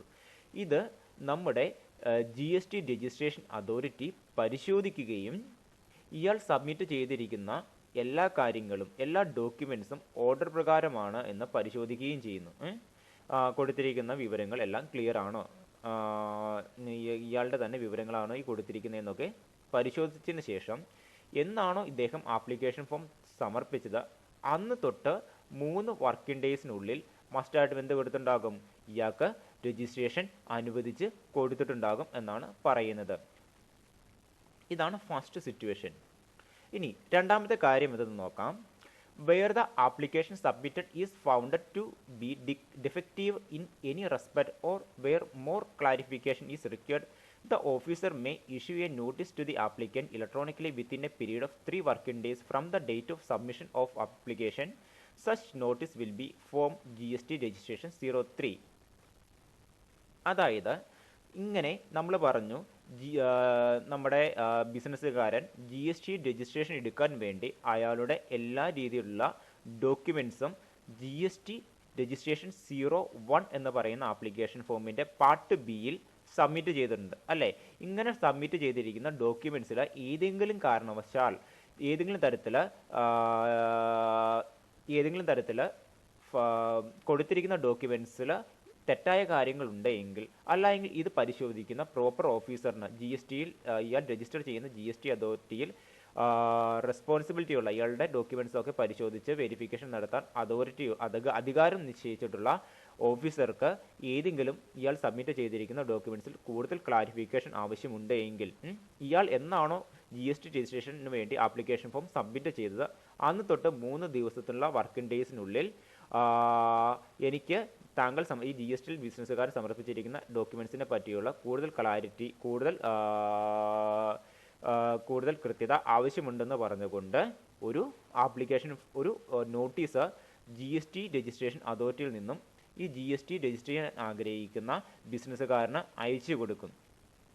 ആ ആപ്ലിക്കേഷൻ ഫോമിനെ വിളിക്കുന്ന പേരാണ് GSTR രജിസ്ട്രേഷൻ 3 എന്ന് പറയുന്നത്. അതായത് നമ്മുടെ GST അതോറിറ്റി അയാൾ സബ്മിറ്റ് ചെയ്തിരിക്കുന്ന ഡോക്യുമെൻറ്റ്സിൽ കൂടുതൽ ക്ലാരിഫിക്കേഷൻ ആവശ്യമുണ്ടെന്ന് പറഞ്ഞുകൊണ്ട് ജി എസ് ടിയിൽ രജിസ്റ്റർ ചെയ്യാൻ ആഗ്രഹിക്കുന്ന ബിസിനസ്സുകാരന് അയച്ചു കൊടുക്കുന്ന ആപ്ലിക്കേഷൻ ഫോമിൻ്റെ അല്ലെങ്കിൽ നോട്ടീസിൻ്റെ പേരാണ് GSTR രജിസ്ട്രേഷൻ 3 എന്ന് പറയുന്നത്. ഓക്കെ, ഈ GSTR രജിസ്ട്രേഷൻ 3യിൽ പ്രധാനമായിട്ടും പറഞ്ഞിരിക്കുന്നത് താങ്കളുടെ അല്ലെങ്കിൽ GST രജിസ്ട്രേഷൻ ആഗ്രഹിക്കുന്ന ബിസിനസ്സുകാരുടെ ഡോക്യുമെൻറ്റ്സിൽ ഏതെങ്കിലും തരത്തിലുള്ള മിസ്മാച്ച്മെൻറ്റ് ഉണ്ടെങ്കിൽ അത് കൃത്യമായി സബ്മിറ്റ് ചെയ്യുക, കൃത്യതയുള്ള ഡോക്യുമെൻറ്റ്സ് സബ്മിറ്റ് ചെയ്യുക.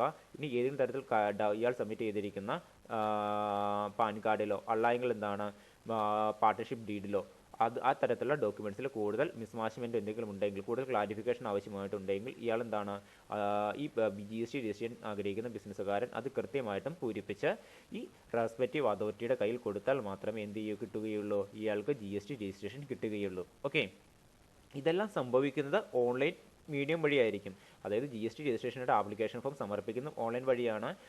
GST രജിസ്ട്രേഷൻ ആഗ്രഹിക്കുന്ന ബിസിനസ്സുകാരൻ സബ്മിറ്റ് ചെയ്യുന്ന ഡോക്യുമെൻറ്റ്സും ഓൺലൈൻ വഴി തന്നെയാണ് GST രജിസ്ട്രേഷൻ അലോട്ട് ചെയ്യുന്ന അതോറിറ്റിയുടെ മുമ്പാകെ സബ്മിറ്റ് ചെയ്യുന്നത്. ക്ലാരിഫിക്കേഷൻ അയച്ചുകൊണ്ട് GST രജിസ്ട്രേഷൻ അതോറിറ്റി ഈ GST രജിസ്ട്രേഷൻ 03 എന്ന് പറയുന്ന നോട്ടീസ് ആ ബിസിനസ്സുകാരൻ അയക്കുന്നതും എന്താണ് ഓൺലൈൻ വഴിയാണ്. ഇനി ഇങ്ങനെയൊരു നോട്ടീസ് GST രജിസ്ട്രേഷൻ 03 എന്ന് പറഞ്ഞ GST രജിസ്ട്രേഷൻ അതോറിറ്റിയുടെ കയ്യിൽ നിന്നും ക്ലാരിഫിക്കേഷൻ ആവശ്യപ്പെട്ടുകൊണ്ടുള്ള ഒരു നോട്ടീസ് കൈപ്പറ്റി കഴിഞ്ഞാൽ GST രജിസ്റ്റർ ചെയ്യാൻ ആഗ്രഹിക്കുന്ന ബിസിനസ്സുകാരൻ അയാളുമായി ബന്ധപ്പെട്ട് അയാൾ ഏതൊക്കെ ഡോക്യുമെൻറ്റ്സിലാണോ ക്ലാരിറ്റി ആവശ്യമായിട്ടുള്ളത് ആ ഡോക്യുമെൻറ്റ്സൊക്കെ എന്താണ് ഓൺലൈൻ വഴി സമർപ്പിക്കുന്നു. വീണ്ടും അയാൾ എന്താണ് അയാൾക്ക് ഈ ക്ലാരിറ്റിയോട് കൂടിയിട്ടുള്ള എല്ലാ ഡോക്യുമെൻറ്റ്സും സബ്മിറ്റ് ചെയ്തുകൊണ്ട് വീണ്ടും GST രജിസ്ട്രേഷന് വേണ്ടി അയാൾ ശ്രമിക്കുന്നു. അന്നേരം അയാൾ പൂരിപ്പിച്ച് കൊടുക്കേണ്ട GST ആപ്ലിക്കേഷൻ ഫോമിൻ്റെ പേര് ഇങ്ങനെയാണ് GSTR 04 എന്ന് പറയുന്നത്. അതായത് GST രജിസ്റ്റർ ചെയ്യുന്ന അതോറിറ്റി അയാൾ സബ്മിറ്റ് ചെയ്തിരിക്കുന്ന ഡോക്യുമെൻറ്റ്സിൽ ക്ലാരിഫിക്കേഷൻ ആവശ്യപ്പെടുന്നു. ക്ലാരിഫിക്കേഷനൊക്കെ ക്ലാരിറ്റിയോട് കൂടിയിട്ടുള്ള ഡോക്യുമെൻറ്റ്സ് ഈ GST രജിസ്റ്റർ ചെയ്യാൻ ആഗ്രഹിക്കുന്ന വ്യക്തി സബ്മിറ്റ് ചെയ്യേണ്ടത് GST രജിസ്ട്രേഷൻ ഫോം 04 വഴിയാണ്. ഓക്കെ, ഇനി ഇങ്ങനെ GST രജിസ്റ്റർ ചെയ്യാൻ ആഗ്രഹിക്കുന്ന വ്യക്തി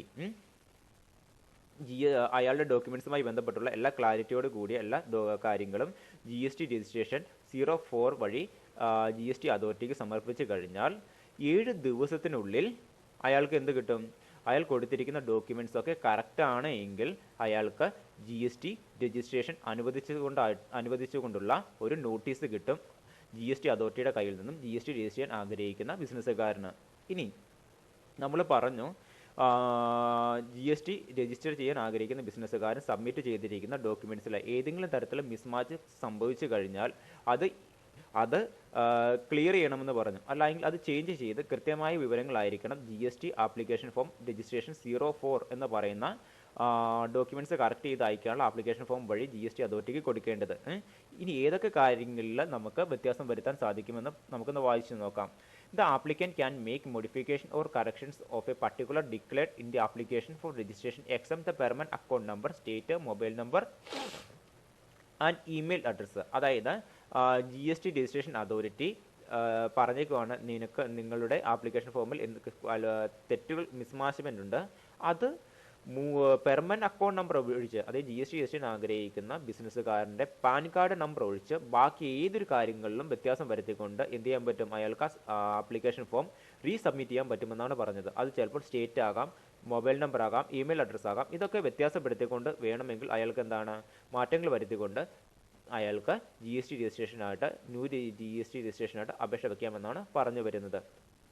ഇനി അടുത്ത സ്റ്റെപ്പ് എന്ന് പറയുന്നത്, if the proper officer satisfied within the clarification of information or documents furnished by the applicant, the registration shall be guaranteed to the applicant within the period of 7 working days from the date of the receipt of such clarification of information or document. അതായത് നമ്മുടെ GST register ചെയ്യാൻ ആഗ്രഹിക്കുന്ന ബിസിനസ്സുകാരൻ GST authority ആവശ്യപ്പെട്ടത് അനുസരിച്ച് അയാളുടെ തെറ്റ് സംഭവിച്ചിരിക്കുന്ന documents ഒക്കെ എന്താണ് തിരുത്തിക്കൊണ്ട് നമ്മുടെ ഫോം GSTR രജിസ്ട്രേഷൻ 04 വഴി ശരിയായ വിവരങ്ങൾ അടങ്ങുന്ന ഡോക്യുമെൻറ്റ്സ് സബ്മിറ്റ് ചെയ്ത് കഴിഞ്ഞു. അതിനുശേഷം അയാൾക്ക് എന്താണ് GST രജിസ്ട്രേഷന് വേണ്ടി അയാൾ അപേക്ഷ വെച്ച് കഴിഞ്ഞു. ഇങ്ങനെ അതിനുശേഷം അയാൾക്ക് GST രജിസ്ട്രേഷൻ കിട്ടണമെങ്കിൽ ഈ GST രജിസ്ട്രേഷൻ അതോറിറ്റി എന്താണ് ഈ ഓൺലൈൻ വഴി റീസബ്മിറ്റ് ചെയ്തിരിക്കുന്ന എല്ലാ ഡോക്യുമെൻറ്റ്സും കൃത്യതയുള്ളതാണോ എന്ന് വീണ്ടും പരിശോധിക്കുന്നു. അതിനുശേഷം എന്നാണോ ഇയാൾ ഈ ആപ്ലിക്കേഷൻ ഫോം സബ്മിറ്റ് ചെയ്ത് അന്ന് മുതൽ 7 ദിവസത്തിനുള്ളിൽ എന്താണ് ഇയാൾക്ക് GST രജിസ്ട്രേഷൻ അനുവദിച്ചുകൊണ്ടുള്ള ഒരു നോട്ടീസ് ഇഷ്യൂ ചെയ്യുന്നു. അല്ലെങ്കിൽ 7 ദിവസത്തിനുള്ളിൽ തന്നെ എന്താണ് അയാൾക്ക് GST രജിസ്ട്രേഷൻ കൊടുക്കുന്നതായിരിക്കും. ഓക്കെ, ഇയാൾ ആപ്ലിക്കേഷൻ ഫോം സബ്മിറ്റ് ചെയ്ത 7 ദിവസം എന്ന് പറയുന്നത് വർക്കിംഗ് ഡേയ്സിൻ്റെ അടിസ്ഥാനത്തിലായിരിക്കും കാൽക്കുലേറ്റ് ചെയ്യുന്നത്. ഓക്കെ, ഇനി മറ്റൊരു കാര്യം എന്ന് വെച്ച് കഴിഞ്ഞാൽ നമ്മുടെ GST രജിസ്റ്റർ ചെയ്യാൻ ആഗ്രഹിക്കുന്ന വ്യക്തി റീസബ്മിറ്റ് ചെയ്തിരിക്കുന്ന ഡോക്യുമെൻറ്റിലും ഏതെങ്കിലും തരത്തിൽ മിസ്മാച്ച്മെൻറ്റ് കണ്ടു കഴിഞ്ഞാൽ അതോറിറ്റി എന്ത് ചെയ്യും? GST രജിസ്ട്രേഷൻ അനുവദിക്കുന്ന അതോറിറ്റി അത് റിജക്റ്റ് ചെയ്യാനുള്ള സാധ്യതയുണ്ട്. അപ്പോൾ വീണ്ടും ഇയാൾ എന്ത് ചെയ്യും? ഈ GST രജിസ്റ്റർ ചെയ്യാൻ ആഗ്രഹിക്കുന്ന വ്യക്തി വീണ്ടും അയാളുടെ കൃത്യതയുള്ള ഡോക്യുമെൻറ്റ്സ് എഗെയിൻ വീണ്ടും എന്ത് ചെയ്യണം? ഓൺലൈൻ മുഖേന GST രജിസ്ട്രേഷൻ നൽകുന്ന അതോറിറ്റിയുടെ മുമ്പാകെ സബ്മിറ്റ് ചെയ്യണം. അതിന് അയാളെ സഹായിക്കുന്ന GST ആപ്ലിക്കേഷൻ ഫോമിൻ്റെ പേരാണ് GST രജിസ്ട്രേഷൻ 05 എന്ന് പറയുന്നത്. ഇത്രയുമാണ് പ്രധാനമായിട്ട് ഇത്രയും സ്റ്റെപ്പ് വഴിയാണ് നമ്മുടെ GST രജിസ്ട്രേഷനിൽ ഒരു GST രജിസ്ട്രേഷൻ ആഗ്രഹിക്കുന്ന ഒരു ബിസിനസ്സുകാരൻ്റെ ഡോക്യുമെൻറ്റ്സും മുതലായ കാര്യങ്ങൾ വെരിഫിക്കേഷൻ ചെയ്യുന്നത്. ഓക്കെ, അപ്പോൾ നമ്മൾ ഒന്നുകൂടെ പറഞ്ഞു തരാം. GST 101 പ്രകാരം ആണ് ഏതൊരു ബിസിനസ്സുകാരും GST രജിസ്റ്റർ ചെയ്യാൻ അപേക്ഷ വയ്ക്കുന്നത്. അതുപോലെ തന്നെ ഇയാൾ GST 1ൻ്റെ അകത്ത് പാർട്ട് ബിയിൽ കൊടുത്തിരിക്കുന്ന ഡോക്യുമെൻറ്റ്സിൽ ഏതെങ്കിലും തരത്തിൽ തെറ്റ് സംഭവിച്ചിട്ടുണ്ടെങ്കിൽ വീണ്ടും ക്ലാരിറ്റിയോട് കൂടി GST രജിസ്ട്രേഷൻ നൽകുന്ന അതോറിറ്റിയുടെ മുമ്പാകെ സബ്മിറ്റ് ചെയ്യാൻ അയാളെ സഹായിക്കുന്ന ഒരു ആപ്ലിക്കേഷൻ ഫോമിൻ്റെ പേരാണ് GSTR രജിസ്ട്രേഷൻ 04 എന്ന് പറയുന്നത്. ഇനി GST 01 പ്രകാരം അത് പാർട്ട് ബിയിൽ സബ്മിറ്റ് ചെയ്തിരിക്കുന്ന ഡോക്യുമെൻറ്റ്സിൽ ഏതെങ്കിലും തരത്തിൽ GST അതോറിറ്റിക്ക് സംശയമുണ്ടെങ്കിലോ മോർ ക്ലാരിഫിക്കേഷൻ ആവശ്യമുണ്ടെങ്കിലോ ഇവർ ഒരു നോട്ടീസ് ഇഷ്യൂ ചെയ്യുന്നു. GST അതോറിറ്റി എന്താണ്? GST രജിസ്ട്രേഷൻ നൽകുന്ന അതോറിറ്റി GST രജിസ്ട്രേഷൻ ആഗ്രഹിക്കുന്ന ബിസിനസ്സുകാരന് കൂടുതൽ ക്ലാരിഫിക്കേഷൻ ആവശ്യപ്പെട്ടുകൊണ്ട് എന്താണ് ഒരു നോട്ടീസ് നൽകുന്നു. അതിനെ വിളിക്കുന്ന പേരാണ് ഫോം ഓഫ് GST രജിസ്ട്രേഷൻ 03 എന്ന് പറയുന്നത്. ഇത് GST രജിസ്ട്രേഷൻ ആഗ്രഹിക്കുന്ന വ്യക്തിയുടെ കയ്യിൽ കിട്ടിക്കഴിഞ്ഞാൽ അയാൾ എന്ത് ചെയ്യണം? അയാൾ കൃത്യതയോടുകൂടിയ വിവരങ്ങൾ ഫോം GST രജിസ്ട്രേഷൻ 04 വഴി GST അതോറിറ്റിയുടെ മുമ്പാകെ സബ്മിറ്റ് ചെയ്യണം. അങ്ങനെ ഇത് നമ്മുടെ GST രജിസ്ട്രേഷൻ അതോറിറ്റിയുടെ കയ്യിൽ കിട്ടിക്കഴിഞ്ഞാൽ എന്നാണോ അയാൾ ആപ്ലിക്കേഷൻ ഫോം സബ്മിറ്റ് ചെയ്യുന്നത് അന്ന് തൊട്ട് 7 വർക്കിംഗ് ഡേയ്സിനുള്ളിൽ ഇയാൾക്ക് എന്ത് കിട്ടും? GST രജിസ്ട്രേഷൻ കിട്ടും. ഇനി ഇങ്ങനെ ഇയാൾക്ക് ഡോക്യുമെൻറ്റ്സ് ഫയൽ ചെയ്യുമ്പോൾ തിരുത്താൻ പറ്റുന്ന കാര്യങ്ങൾ എന്ന് പറയുന്നത് പാൻ കാർഡ് ഒഴിച്ച് അയാളുടെ ഏറ്റവും കൊടുത്തിരിക്കുന്ന GSTR രജിസ്ട്രേഷൻ 01 എന്ന് പറയുന്ന GST രജിസ്ട്രേഷന് വേണ്ടിയുള്ള ആപ്ലിക്കേഷൻ ഫോമിൽ കൊടുത്തിരിക്കുന്ന പാൻ കാർഡ് നമ്പർ ഒഴിച്ച് ബാക്കിയുള്ള സ്റ്റേറ്റോ മൊബൈൽ നമ്പറോ ഇമെയിൽ അഡ്രസ്സോ എന്ത് കാര്യം വേണമെങ്കിലും തിരുത്താൻ പറ്റും. ഇനി വീണ്ടും എഗെയിൻ അത് ഇങ്ങനെ സബ്മിറ്റ് ചെയ്തിരിക്കുന്ന GST രജിസ്ട്രേഷൻ 04 എന്ന് പറയുന്ന ആപ്ലിക്കേഷൻ ഫോം വഴി വീണ്ടും ഇയാൾ കൊടുത്തിരിക്കുന്ന ഡോക്യുമെൻറ്റ്സിൽ ഏതെങ്കിലും തരത്തിൽ മിസ്മാച്ച്മെൻറ്റോ കറപ്ഷനോ ഉണ്ടായിക്കഴിഞ്ഞാൽ വീണ്ടും എന്ത് ചെയ്യും? ഇത് ആ അതോറിറ്റി റിജക്റ്റ് ചെയ്യുകയും പിന്നീട് വീണ്ടും GST രജിസ്ട്രേഷൻ ആഗ്രഹിക്കുന്ന ബിസിനസ്സുകാരൻ അയാളുടെ എല്ലാ കൃത്യതയുള്ള വിവരങ്ങളും ഈ അതോറിറ്റിയുടെ മുമ്പാകെ സബ്മിറ്റ് ചെയ്യണം. അന്നേരം അയാൾ സബ്മിറ്റ് ചെയ്യാൻ വേണ്ടി പൂരിപ്പിച്ച് കൊടുക്കുന്ന ആപ്ലിക്കേഷൻ ഫോമിൻ്റെ പേരാണ് അല്ലെങ്കിൽ ഡോക്യുമെൻറ്റ്സ് അപ്ലോഡ് ചെയ്ത് കൊടുക്കാൻ ഇയാളെ സഹായിക്കുന്ന കൃത്യതയാർന്ന ഡോക്യുമെൻറ്റ്സ് അപ്ലോഡ് ചെയ്യാൻ സഹായിക്കുന്ന ആപ്ലിക്കേഷൻ ഫോമിൻ്റെ പേരാണ് GST രജിസ്ട്രേഷൻ ഫോം 05 എന്ന് പറയുന്നത്. ഓക്കെ, ഇനി മറ്റൊരു സന്ദർഭമാണ് ഡീംഡ് രജിസ്ട്രേഷൻ എന്ന് പറയുന്നത്. ഡീംഡ് രജിസ്ട്രേഷൻ നമ്മൾ കണക്കാക്കപ്പെടുന്നു, രജിസ്ട്രേഷൻ കിട്ടിയതായിട്ട് കണക്കാക്കപ്പെടുന്നു. അത് ഏതൊക്കെ സന്ദർഭങ്ങളിൽ നിന്ന് നമുക്ക് നോക്കാം. ഇപ്പോൾ ഞാൻ GST രജിസ്റ്റർ ചെയ്യാൻ ആഗ്രഹിക്കുന്ന ഒരു ബിസിനസ്സുകാരനാണ്. അല്ല എങ്കിൽ ഗവൺമെൻറ് പറഞ്ഞതുപോലെ എൻ്റെ GST ഞാൻ ഒരു ബിസിനസ്സുകാരനാണ്, എൻ്റെ ഒരു കൊല്ലത്തെ അഗ്രിഗേറ്റീവ് ടേൺ ഓവർ എന്ന് പറയുന്നത് ഗവൺമെൻറ് പറഞ്ഞിരിക്കുന്ന GST രജിസ്റ്റർ ചെയ്യാൻ കമ്പൾസറി ആയിട്ടും GST രജിസ്റ്റർ എടുക്കാൻ പറഞ്ഞിരിക്കുന്ന ത്രെഷോൾഡ് ലിമിറ്റിന് മുകളിലായി. അപ്പോൾ ഞാൻ മസ്റ്റായിട്ട് എന്തെടുത്തുണ്ടാകണം? GST registration എടുത്തുണ്ടാകണം. അല്ല എങ്കിൽ ഞാൻ ഗവൺമെൻറ് പറഞ്ഞിരിക്കുന്ന സെക്ഷൻ 24 പ്രകാരം ബിസിനസ് ചെയ്യാൻ ആഗ്രഹിക്കുന്ന വ്യക്തിയാണ് അല്ലേ. അപ്പോൾ ഞാൻ മസ്റ്റായിട്ട് എന്ത് പൂരിപ്പിച്ച് കൊടുത്തിട്ടുണ്ടാകണം? രജിസ്ട്രേഷന് വേണ്ടി നമ്മൾ GST രജിസ്ട്രേഷൻ ആഗ്രഹിക്കുന്ന ബിസിനസ്സുകാരൻ GST രജിസ്ട്രേഷൻ ആപ്ലിക്കേഷൻ ഫോം 01 പൂരിപ്പിച്ച് കൊടുക്കണം. എനിക്ക് GST രജിസ്ട്രേഷൻ വേണമെന്ന് പറഞ്ഞുകൊണ്ട് ആരുടെ മുമ്പാകെ? നമ്മുടെ GST അതോറിറ്റിയുടെ മുമ്പാകെ. ഓക്കെ, അതിന് 2 രീതിയിലുള്ള കാര്യങ്ങളുണ്ടെന്ന് മുമ്പിലത്തെ വീഡിയോയിലൂടെ പറഞ്ഞു തന്നു. ഏതാണ്? പാർട്ട് എ, അതുപോലെ തന്നെ പാർട്ട് ബി ആയിട്ടുള്ള കാര്യങ്ങൾ. പാർട്ട് എയിൽ എന്തൊക്കെ കാര്യങ്ങളാണ്? അയാളുടെ പാൻ കാർഡ്, ബിസിനസിൻ്റെ legal name, mobile number, address. Part ബിയിലാണെങ്കിൽ ഇയാളുമായി ബന്ധപ്പെട്ടുള്ള ബിസിനസ്സുമായി ബന്ധപ്പെട്ടുള്ള എല്ലാ ബേസിക് കാര്യങ്ങളും. ഓക്കെ, ഈ കാര്യങ്ങൾ അടങ്ങുന്ന GST രജിസ്ട്രേഷൻ 01 എന്ന് പറയുന്ന ആപ്ലിക്കേഷൻ ഫോം നമ്മൾ ആദ്യം തന്നെ ന്യൂ GST രജിസ്ട്രേഷൻ ആഗ്രഹിക്കുന്ന ബിസിനസ്സുകാരൻ GST അതോറിറ്റിയുടെ മുമ്പാകെ സബ്മിറ്റ് ചെയ്തെന്ന് കരുതുക. സാധാരണ രീതിയിൽ 3 ദിവസത്തിനുള്ളിൽ തന്നെ എന്താണ് ജി എസ് ടി രജിസ്ട്രേഷൻ നൽകുന്ന അതോറിറ്റി ഈ ജി എസ് ടി രജിസ്ട്രേഷൻ ആഗ്രഹിക്കുന്ന വ്യക്തി ആപ്ലിക്കേഷൻ ഫോം സബ്മിറ്റ് ചെയ്ത് 3 ദിവസത്തിനുള്ളിൽ തന്നെ എന്ത് നൽകും? ജി എസ് ടി രജിസ്ട്രേഷൻ നൽകും. പക്ഷേ യാതൊരു രീതിയിലും റെസ്പോൺസ് ഇയാൾ ആപ്ലിക്കേഷൻ ഫോം സബ്മിറ്റ് ചെയ്തിട്ടും 3 ദിവസത്തിനുള്ളിൽ യാതൊരു രീതിയിലും ഒരു റെസ്പോൺസും ജി എസ് ടി രജിസ്ട്രേഷൻ നൽകുന്ന അതോറിറ്റിയുടെ ഭാഗത്തുനിന്ന് ഒരു ആക്ഷനും ഉണ്ടായിട്ടില്ല എങ്കിൽ എന്താണ്? ഈ വ്യക്തിക്ക് രജിസ്ട്രേഷൻ നൽകിയതായിട്ട് കണക്കാക്കപ്പെടും. ആപ്ലിക്കേഷൻ സബ്മിറ്റ് ചെയ്ത് 3 ദിവസത്തിനുള്ളിലും ജി എസ് ടി രജിസ്ട്രേഷൻ നൽകേണ്ട അതോറിറ്റി യാതൊരു കാരണവശാലും ആക്ഷൻസ് ഒന്നും നൽകിയില്ല എങ്കിൽ, അതായത് ഇയാൾക്ക് ജി എസ് ടി രജിസ്ട്രേഷൻ അനുവദിച്ചുകൊണ്ടുള്ള നോട്ടീസ് ഒന്നും നൽകിയില്ല എങ്കിൽ, സർട്ടിഫിക്കറ്റ് ഒന്നും നൽകിയില്ല എങ്കിൽ ഈ വ്യക്തിക്ക് ജി എസ് ടി രജിസ്ട്രേഷൻ കിട്ടിയതായിട്ട് കണക്കാക്കപ്പെടാം. ഇനി മറ്റൊരു സന്ദർഭം എന്ന് പറയുന്നത് after submitting the clarification of information or document for guaranteeing registration as required by the proper officer, if no action taken, the application for grant registration shall be deemed to have been approved after 7 days. ഞാൻ പറഞ്ഞു, നമ്മളെന്താണ്, ഞാൻ G S T register ചെയ്യാൻ ആഗ്രഹിക്കുന്ന ഒരു ബിസിനസ്സുകാരനാണ്. അതിന് ഞാൻ തുടക്കത്തിൽ പൂരിപ്പിച്ച് കൊടുക്കേണ്ട ആപ്ലിക്കേഷൻ ഫോം ഏതാണ്? ജി എസ് ടി രജിസ്ട്രേഷൻ 01 എന്ന് പറയുന്ന ആപ്ലിക്കേഷൻ ഫോമാണ്. ഇതിനകത്ത് 2 സൈഡ് ഉണ്ട്. ഏതൊക്കെയാണ്? പാർട്ട് എയും പാർട്ട് ബിയും. പാർട്ട് ബിയിലാണ് എൻ്റെ ബിസിനസ്സുമായി ബന്ധപ്പെട്ടുകൊണ്ടുള്ള റെലവൻ്റ് ആയിട്ടുള്ള ഡോക്യുമെൻറ്റ്സ് മൊത്തം ഉള്ളത്. ഓക്കെ, ഇത് ഞാൻ സബ്മിറ്റ് ചെയ്തു ജി എസ് ടി രജിസ്ട്രേഷൻ നൽകുന്ന പർട്ടിക്കുലർ അതോറിറ്റിയുടെ മുമ്പാകെ. പക്ഷേ എന്താണ്, ഈ ഡോക്യുമെൻറ്റ്സിൽ കൂടുതൽ ക്ലാരിഫിക്കേഷൻ ആരാവശ്യപ്പെട്ടു? ജി എസ് ടി രജിസ്ട്രേഷൻ നൽകുന്ന അതോറിറ്റി ആവശ്യപ്പെട്ടു. അല്ലെങ്കിൽ ഞാൻ കൊടുത്തിരിക്കുന്ന ഡോക്യുമെൻ്റ് തെറ്റാണ് എന്നവർ കണ്ടെത്തി. വീണ്ടും ഞാൻ എന്ത് ചെയ്യും? അവർ തെറ്റാണെന്ന് ജി എസ് ടി രജിസ്ട്രേഷൻ നൽകുന്ന അതോറിറ്റി തെറ്റാണെന്ന് പറഞ്ഞുകൊണ്ട് എനിക്കൊരു നോട്ടീസ് അയച്ചു. എന്ത്? നോട്ടീസിൻ്റെ പേരെന്താണ്? G S T registration form 03 എന്ന് പറയുന്ന ഒരു നോട്ടീസ് അയച്ചു അല്ലേ? ഞാൻ നൽകിയിരിക്കുന്ന ഡോക്യുമെൻ്റൊക്കെ തെറ്റാണെന്ന് പറഞ്ഞുകൊണ്ട് ആ നോട്ടീസ് എൻ്റെ കയ്യിൽ കിട്ടി. ഓക്കെ, ആ നോട്ടീസ് എൻ്റെ കയ്യിൽ കിട്ടിക്കഴിഞ്ഞാൽ ഞാൻ എന്ത് ചെയ്യണം? എൻ്റെ ശരിയായ ഡോക്യുമെൻറ്റ്സും അതുപോലെ തന്നെ ജി എസ് ടി രജിസ്ട്രേഷൻ നൽകുന്ന അതോറിറ്റി ആവശ്യപ്പെട്ടിരിക്കുന്ന ക്ലാരിഫിക്കേഷനും അടങ്ങുന്ന എല്ലാ ഡോക്യുമെൻറ്റ്സും ഞാൻ എന്ത് ചെയ്യണം? ജി എസ് ടി രജിസ്ട്രേഷൻ 04 എന്ന് പറയുന്ന ഫോം വഴി, ഓൺലൈൻ വഴി ഞാൻ എന്ത് ചെയ്യണം? ഈ ജി എസ് ടി രജിസ്ട്രേഷൻ നൽകുന്ന അതോറിറ്റിക്ക് സബ്മിറ്റ് ചെയ്യണം. ഇങ്ങനെ ഞാൻ സബ്മിറ്റ് ചെയ്തതിന് ശേഷം, അതായത് G S T registration authority നിങ്ങളുടെ ഡോക്യുമെൻ്റ് തെറ്റാണ്, ക്ലിയർ ആയിട്ടുള്ള ഡോക്യുമെൻ്റ് തരാൻ പറഞ്ഞു. ഞാനത് സബ്മിറ്റ് ചെയ്തതിന് ശേഷവും എന്താണ്, 7 ദിവസത്തിനുള്ളിൽ ഈ പ്രോപ്പർ അതോറിറ്റി അല്ലെങ്കിൽ ഈ പ്രോപ്പർ ഓഫീസർ എനിക്ക് ജി എസ് ടി രജിസ്ട്രേഷൻ നൽകുന്നില്ല, അല്ലെങ്കിൽ ഞാൻ തിരുത്തി കൊടുത്തിരിക്കുന്ന എൻ്റെ ബിസിനസ്സുമായി ബന്ധപ്പെട്ടിരിക്കുന്ന ഡോക്യുമെൻറ്റ്സ് ഞാൻ ജി എസ് ടി രജിസ്ട്രേഷന് വേണ്ടി റീസബ്മിറ്റ് ചെയ്തിട്ടും ആ ജി എസ് ടി രജിസ്ട്രേഷൻ നൽകേണ്ട പർട്ടിക്കുലർ അതോറിറ്റി ഒരു കാരണവശാലും ആക്ഷൻസ് ഒന്നും എടുക്കുന്നില്ല എങ്കിൽ 7 ദിവസം കഴിഞ്ഞതിന് ശേഷം എനിക്ക് വേണമെങ്കിൽ കരുതപ്പെടാം, എനിക്ക് ജി എസ് ടി രജിസ്ട്രേഷൻ നൽകിയതായിട്ട് കരുതപ്പെടാം എന്നാണ് പറഞ്ഞു വരുന്നത്. ഓക്കെ, അപ്പോൾ 2 രീതിയിലുള്ള സന്ദർഭങ്ങളാണ്. ഒന്ന് എന്താണ്, സാധാരണ രീതിയിൽ ഞാൻ പുതിയൊരു ബിസിനസ്സുകാരനാണ്, എനിക്ക് ജി എസ് ടി രജിസ്റ്റർ ചെയ്യാൻ വേണ്ടി ഞാൻ ജി എസ് ടി 01 എന്ന് പറയുന്ന ആപ്ലിക്കേഷൻ ഫോം പൂരിപ്പിച്ച് കൊടുത്തു. മസ്റ്റായിട്ട് 3 ദിവസത്തിനുള്ളിൽ അതുമായി ബന്ധപ്പെട്ടിരിക്കുന്ന അതോറിറ്റി എൻ്റെ ഡോക്യുമെൻറ്റ്സ് ഒക്കെ ചെക്ക് ചെയ്തതിന് ശേഷം എനിക്ക് എന്ത് നൽകണം? എൻ്റെ ഡോക്യുമെൻറ്റ്, ഞാൻ സബ്മിറ്റ് ചെയ്തിരിക്കുന്ന ഡോക്യുമെൻറ്റ്സ് കറക്റ്റ് ആണെങ്കിൽ ജി എസ് ടി രജിസ്ട്രേഷൻ നൽകണം. തന്നില്ല എങ്കിൽ എനിക്ക് 3 ദിവസം കഴിയുമ്പോൾ എനിക്ക് ജി എസ് ടി രജിസ്ട്രേഷൻ കിട്ടിയതായിട്ട് കണക്കാക്കപ്പെടാം. ഇനി മറ്റൊരു കാര്യം, ഞാൻ കൊടുത്തിരിക്കുന്ന ഡോക്യുമെൻറ്റ്സിൽ ഏതെങ്കിലും തരത്തിൽ തെറ്റ് സംഭവിച്ചിട്ടുണ്ട് എങ്കിൽ അവരെന്ത് ചെയ്യുന്നു? അവർ മോർ ക്ലാരിഫിക്കേഷൻ ആവശ്യപ്പെട്ടുകൊണ്ട് ജി എസ് ടി ഫോം 3 എന്ന് പറയുന്ന ഒരു നോട്ടീസ് എനിക്ക് അയക്കുന്നു. അപ്പോൾ ഞാൻ എന്താണ്, എൻ്റെ ഡോക്യുമെൻറ്റ്സ് ഒക്കെ കറക്റ്റ് ആക്കിക്കൊണ്ട് ജി എസ് ടി ഫോം 4 വഴി ഈ ജി എസ് ടി രജിസ്ട്രേഷൻ നൽകുന്ന അതോറിറ്റിക്ക് എൻ്റെ ഡോക്യുമെൻറ്റ്സ്, കൃത്യതയോടുള്ള ഡോക്യുമെൻറ്റ്സ് സബ്മിറ്റ് ചെയ്യുന്നു. ആ ഡോക്യുമെൻറ്റ്സ് അവരുടെ കയ്യിൽ കിട്ടിക്കഴിഞ്ഞതിന് ശേഷം ജി എസ് ടി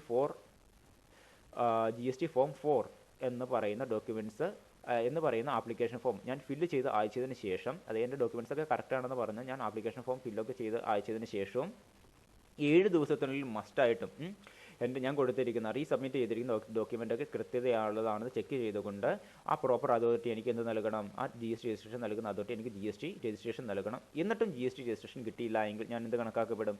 എനിക്ക് ജി എസ് ടി രജിസ്ട്രേഷൻ കിട്ടിയതായിട്ട് ഞാൻ കണക്കാക്കപ്പെടും. ഈ 2 സന്ദർഭങ്ങളാണ് ഡീംഡ് രജിസ്ട്രേഷൻ നമ്മുടെ ബിസിനസ്സിൽ ഉണ്ടാകുന്നത്. ഓക്കെ, ഡീംഡ് രജിസ്ട്രേഷൻ എന്ന് പറയുന്ന റൂൾസ് 9 ക്ലൗസ് 5 ആണ്. ഇനി മറ്റൊരു കാര്യമെന്ന് പറയുന്നത്, ഡീംഡ് രജിസ്ട്രേഷൻ്റെ കാര്യത്തിലാണെങ്കിൽ ശരി, അതായത് ഡീംഡ് രജിസ്ട്രേഷൻ എടുക്കുന്ന സന്ദർഭം പറഞ്ഞു, പ്രോപ്പർ അതോറിറ്റി എന്താണ്, രജിസ്ട്രേഷൻ നൽകിയില്ല എങ്കിൽ എനിക്ക് പർട്ടിക്കുലർ ഡേയ്സ് കഴിഞ്ഞാൽ എനിക്ക് രജിസ്ട്രേഷൻ കിട്ടിയതായിട്ട് ഞാൻ കണക്കാക്കിയാൽ മതി.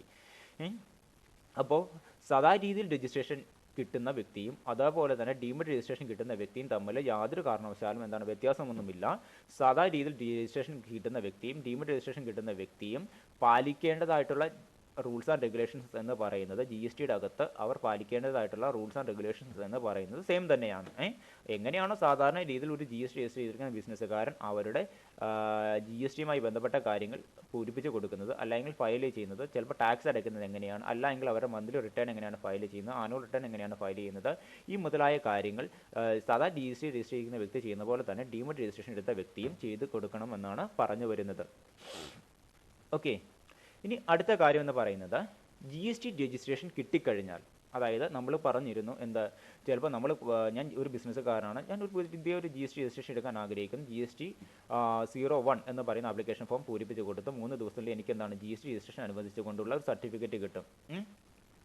ഇനി അതല്ല, ഡോക്യുമെൻറ്റ്സ് മിസ്റ്റേക്ക് കാണിച്ചു, അന്നേരം ഞാൻ എന്താണ് വീണ്ടും റീസബ്മിറ്റ് ചെയ്തു. ജി എസ് ടി ഫോം 04 വഴിയാണ് സബ്മിറ്റ് ചെയ്തേക്കുന്നത്. 7 ഡേയ്സിനുള്ളിൽ എനിക്ക് എന്ത് കിട്ടും? ജി എസ് ടി രജിസ്ട്രേഷൻ അനുവദിച്ചുകൊണ്ടുള്ള സർട്ടിഫിക്കറ്റ് കിട്ടും.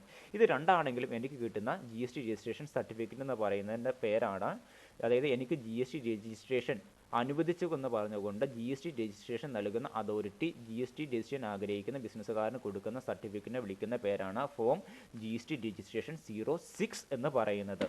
ക്ലിയർ? ഇനി ഇതിൻ്റെ അകത്ത് പ്രധാനമായിട്ടും പറയുന്ന കാര്യം എന്തെന്ന് വെച്ച് കഴിഞ്ഞാൽ,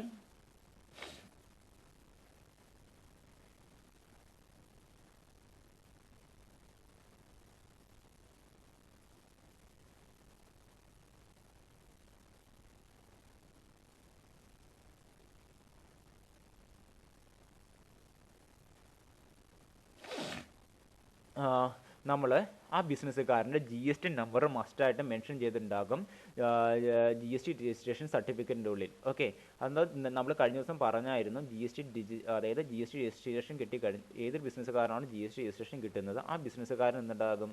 ഒരു ജി എസ് ടി നമ്പർ ഉണ്ടാകും. അതുപോലെ തന്നെ ഈ സർട്ടിഫിക്കറ്റിൻ്റെ ഉള്ളിൽ അയാൾ ഏത് സ്റ്റേറ്റിലാണ് അയാളുടെ ബിസിനസ് സ്ഥാപനം രജിസ്റ്റർ ചെയ്തിരിക്കുന്നത്, അയാൾക്ക് ആ സ്റ്റേറ്റിൽ എത്ര ബ്രാഞ്ചസ് ഉണ്ട്, അതുപോലെ തന്നെ എവിടെയൊക്കെ ബിസിനസ് ഉണ്ട് എന്നൊക്കെ കൃത്യമായിട്ട് മെൻഷൻ ചെയ്തിട്ടുണ്ടാകും. ഓക്കെ, പിന്നെ ജി എസ് ടി നമ്പറിൻ്റെ പ്രത്യേകത പറഞ്ഞിരുന്നു. 15 ഡിജിറ്റ് നമ്പറാണ് ജി എസ് ടി നമ്പർ എന്ന് പറയുന്നത്. ആദ്യത്തെ 2 ഡിജിറ്റ് ഈ ബിസിനസ്സുകാരൻ അയാളുടെ ബിസിനസ് സ്ഥാപനം എവിടെ രജിസ്റ്റർ ചെയ്തെന്നുണ്ടാകും. അതുപോലെ തന്നെ ബാക്കിയുള്ള 10 ഡിജിറ്റ് എന്ന് പറയുന്നത് പാൻ കാർഡിനെ ആയിരിക്കും റെപ്രസെൻറ്റ് ചെയ്യുന്നത്. ബാക്കിയുള്ളത് 13ാമത്തെ ഡിജിറ്റ് എന്ന് പറയുന്നത് അയാളുടെ ബിസിനസ് സ്ഥാപനം ഏത് സ്റ്റേറ്റിലാണ് രജിസ്റ്റർ ചെയ്തിരിക്കുന്നത്. ഇസഡ് എന്ന് പറയുന്നത് ഡിഫാൾട്ടാണ്, പ്രത്യേകിച്ച് ഒന്നും പറഞ്ഞിട്ടില്ല. പിന്നീട് വരുന്ന നമ്മുടെ അവസാനത്തെ ഡിജിറ്റ് എന്ന് പറയുന്നത് എപ്പോഴും ചെക്ക് സം ഡിജിറ്റ് എന്നായിരിക്കും. ഇങ്ങനെ 15 ഡിജിറ്റ് നമ്പർ ചേരുന്നതാണ് ജി എസ് ടി നമ്പർ എന്ന് പ്രധാനമായിട്ടും പറയുന്നത്. പിന്നെ മറ്റൊരു കാര്യം എന്തെന്ന് വെച്ച് കഴിഞ്ഞാൽ, ഈ ഒരു വ്യക്തി G S T registration liable ആകുന്നത് എപ്പോഴാണോ, അല്ല എങ്കിൽ ചിലപ്പോൾ ഇപ്പോൾ ഞാൻ ജി എസ് ടി രജിസ്റ്റർ ചെയ്യുന്ന ഒരു ബിസിനസ്സുകാരനായിരിക്കാം. അടുത്ത കണ്ടീഷൻ പറയുന്നതാണ് സർട്ടിഫിക്കറ്റില്ല. The register shall be effective from the date of which the person become liable to registration where the application for registration has been submitted within period of 13 days from such date. Okay, അതായത് ഏത് വ്യക്തിയാണോ G S ടിയിൽ registration എടുക്കാൻ liable ആകുന്നത്, അതിന് കാരണം എന്ന് വെച്ച് കഴിഞ്ഞാൽ ചിലപ്പോൾ അയാളുടെ അഗ്രിഗേറ്റീവ് ടേൺ ഓവർ ഗവൺമെൻറ് നിശ്ചയിച്ചിരിക്കുന്ന പരിധിയിൽ കൂടുതലാകാം, അല്ല എങ്കിൽ ഗവൺമെൻറ് പറഞ്ഞിരിക്കുന്ന സെക്ഷൻ 24 പ്രകാരമുള്ള ബിസിനസ് ചെയ്യാൻ ആഗ്രഹിക്കുന്ന വ്യക്തിയായിരിക്കാം. എന്ന് അയാൾ ലയബിലിറ്റി എടുക്കാൻ ആഗ്രഹിക്കുന്ന അന്ന് തൊട്ട് 30 ദിവസത്തിലും മസ്റ്റായിട്ട് എന്തെടുത്തിട്ടുണ്ടാകണം, അയാൾ ജി എസ് ടി രജിസ്ട്രേഷന് വേണ്ടി അപേക്ഷ വെച്ചുകൊണ്ട് ജി എസ് ടി രജിസ്ട്രേഷന് വേണ്ടി ആപ്ലിക്കേഷൻ ഫോം സബ്മിറ്റ് ചെയ്തുകൊണ്ട് G S T registration certificate അഥവാ G S T registration certificate 06 എന്നുള്ളത് കൈപ്പറ്റിയിട്ടുണ്ടാകണമെന്നാണ് പറഞ്ഞു വരുന്നത്. ഓക്കെ, ഇനി മറ്റൊരു കാര്യമെന്ന് പറയുന്നത്, where an application for registration has been submitted by the applicant after the expiry of 30 days from the date of his becoming liable to registration, the effective date of registration shall be the date of grant of registration under Rule 9. അതായത് rule 9 പ്രകാരം G S T registration ആഗ്രഹിക്കുന്ന വ്യക്തി എന്നാണോ G S T registration ചെയ്തത് അന്ന് തൊട്ട് 30 ദിവസത്തിനുള്ളിൽ എന്താണ് അയാൾക്ക് എന്ത് കിട്ടിയിട്ടുണ്ടാകും? ജി എസ് ടി രജിസ്ട്രേഷൻ കിട്ടിയിട്ടുണ്ടാകും. ആ ജി എസ് ടി രജിസ്ട്രേഷൻ കിട്ടിയിരിക്കുന്ന ഡേറ്റ് ആയിരിക്കും G S T authority registration നൽകിയിരിക്കുന്ന ഡേറ്റ് ആയിട്ട് കാൽക്കുലേറ്റ് ചെയ്യപ്പെടുന്നതാണ് പറഞ്ഞേക്കുന്നത്. അതുകൂടാതെ തന്നെ every certificate of registration shall be duly signed or verified through an electronic verification code by the proper officer under the act. Okay, G S T act അനുസരിച്ച് G S ടിയിൽ register ചെയ്യുന്ന ഏതൊരു ബിസിനസ്സുകാരനും online വഴി submit ചെയ്യുന്ന അയാളുടെ എല്ലാ സർട്ടിഫിക്കറ്റും, എല്ലാ ഡോക്യുമെൻസും, അതുപോലെ തന്നെ എന്താണ് എല്ലാ ഡോക്യുമെൻസും അതുപോലെ തന്നെ ഇയാൾക്ക് രജിസ്ട്രേഷൻ അനുവദിച്ചതിന് ശേഷം രജിസ്ട്രേഷൻ അനുവദിച്ചുകൊണ്ടുള്ള ജി എസ് ടി രജിസ്ട്രേഷൻ സർട്ടിഫിക്കറ്റും ക്ലിയർ ആയിട്ടും അതുമായി ബന്ധപ്പെട്ടുള്ള പ്രോപ്പർ ഓഫീസർ വാലിഡേറ്റ് ചെയ്തിട്ടുണ്ടാകും. അതുപോലെ തന്നെ എന്താണ് അയാൾക്ക് ജി എസ് ടി രജിസ്ട്രേഷൻ അനുവദിച്ചുകൊണ്ട് ഒരു അതുമായി ബന്ധപ്പെട്ടിരിക്കുന്ന റെസ്പെക്റ്റീവ് ഓഫീസർ ഒരു സൈനും ഇലക്ട്രോണിക്കലി രേഖപ്പെടുത്തിയിട്ടുണ്ടാകും അയാൾക്ക് ഇഷ്യൂ ചെയ്ത് കൊടുക്കുന്ന രജിസ്ട്രേഷൻ സർട്ടിഫിക്കറ്റിൽ. ഓക്കെ, അപ്പോൾ രണ്ട് കാര്യങ്ങൾ മനസ്സിലാക്കാം. ഒന്ന്, ഇയാൾ ഓൺലൈൻ വഴി സബ്മിറ്റ് ചെയ്യുന്ന എല്ലാ ഡോക്യുമെൻസും ഈ പ്രോപ്പർ ഓഫീസർ വാലിഡേറ്റ് ചെയ്യുന്നുണ്ടാകും ഇലക്ട്രോണിക്കലി. പിന്നെ മറ്റൊരു കാര്യമെന്ന് വെച്ച് കഴിഞ്ഞാൽ ഇയാളുടെ സർട്ടിഫിക്കറ്റൊക്കെ വാല്യൂ ചെയ്തതിന് ശേഷം ഇയാൾക്ക് എന്ത് ഇഷ്യൂ ചെയ്യുന്നു? ജി എസ് ടി രജിസ്ട്രേഷൻ കിട്ടിയതായിട്ട് അനുവദിച്ചുകൊണ്ടുള്ള G S T registration certificate issue ചെയ്യുന്നു, അഥവാ ഫോം GST 06 എന്ന് പറയുന്ന സർട്ടിഫിക്കറ്റ് ഇഷ്യൂ ചെയ്യുന്നു. ഇതിൻ്റെ ഉള്ളിൽ എന്തുണ്ടാകും? ഈ പ്രോപ്പർ ഓഫീസറുടെ സൈൻ ഉണ്ടാകുമെന്നാണ്, ഇലക്ട്രോണിക്കലി രേഖപ്പെടുത്തിയിരിക്കുന്ന ഒരു സൈനും ഉണ്ടാകുമെന്നാണ് കൃത്യമായിട്ടും പറഞ്ഞു വരുന്നത്. ഇനി മറ്റൊരു കാര്യമെന്ന് വെച്ച് കഴിഞ്ഞാൽ ഇത് സാധാ രീതിയിൽ ജി എസ് ടി രജിസ്ട്രേഷൻ കിട്ടിയ ആളുകളുടെ പോലെ തന്നെയാണ് ഡീമിഡ് രജിസ്ട്രേഷൻ കിട്ടിയിരിക്കുന്ന, അതായത് നമ്മൾ പറഞ്ഞ ഡീമിഡ് രജിസ്ട്രേഷൻ എന്താണെന്ന് പറഞ്ഞു, നമ്മുടെ പ്രോപ്പർ അതോറിറ്റി, അതായത് രജിസ്ട്രേഷൻ നൽകേണ്ട അതോറിറ്റിയുടെ ഭാഗത്തു നിന്നും ജി എസ് ടി രജിസ്ട്രേഷൻ കിട്ടിയെന്ന് പറഞ്ഞുകൊണ്ട് ഒരു ആക്ഷനും ഇല്ല എങ്കിൽ അയാൾക്ക് ജി എസ് ടി രജിസ്ട്രേഷൻ കിട്ടിയതായിട്ട് കണക്കാക്കപ്പെടും. ഇതേ സെയിം രീതിയിൽ ഇയാൾ ഓൺലൈൻ മുഖേന, അതായത് സാധാ രീതിയിൽ രജിസ്ട്രേഷൻ നൽകിയിരിക്കുന്ന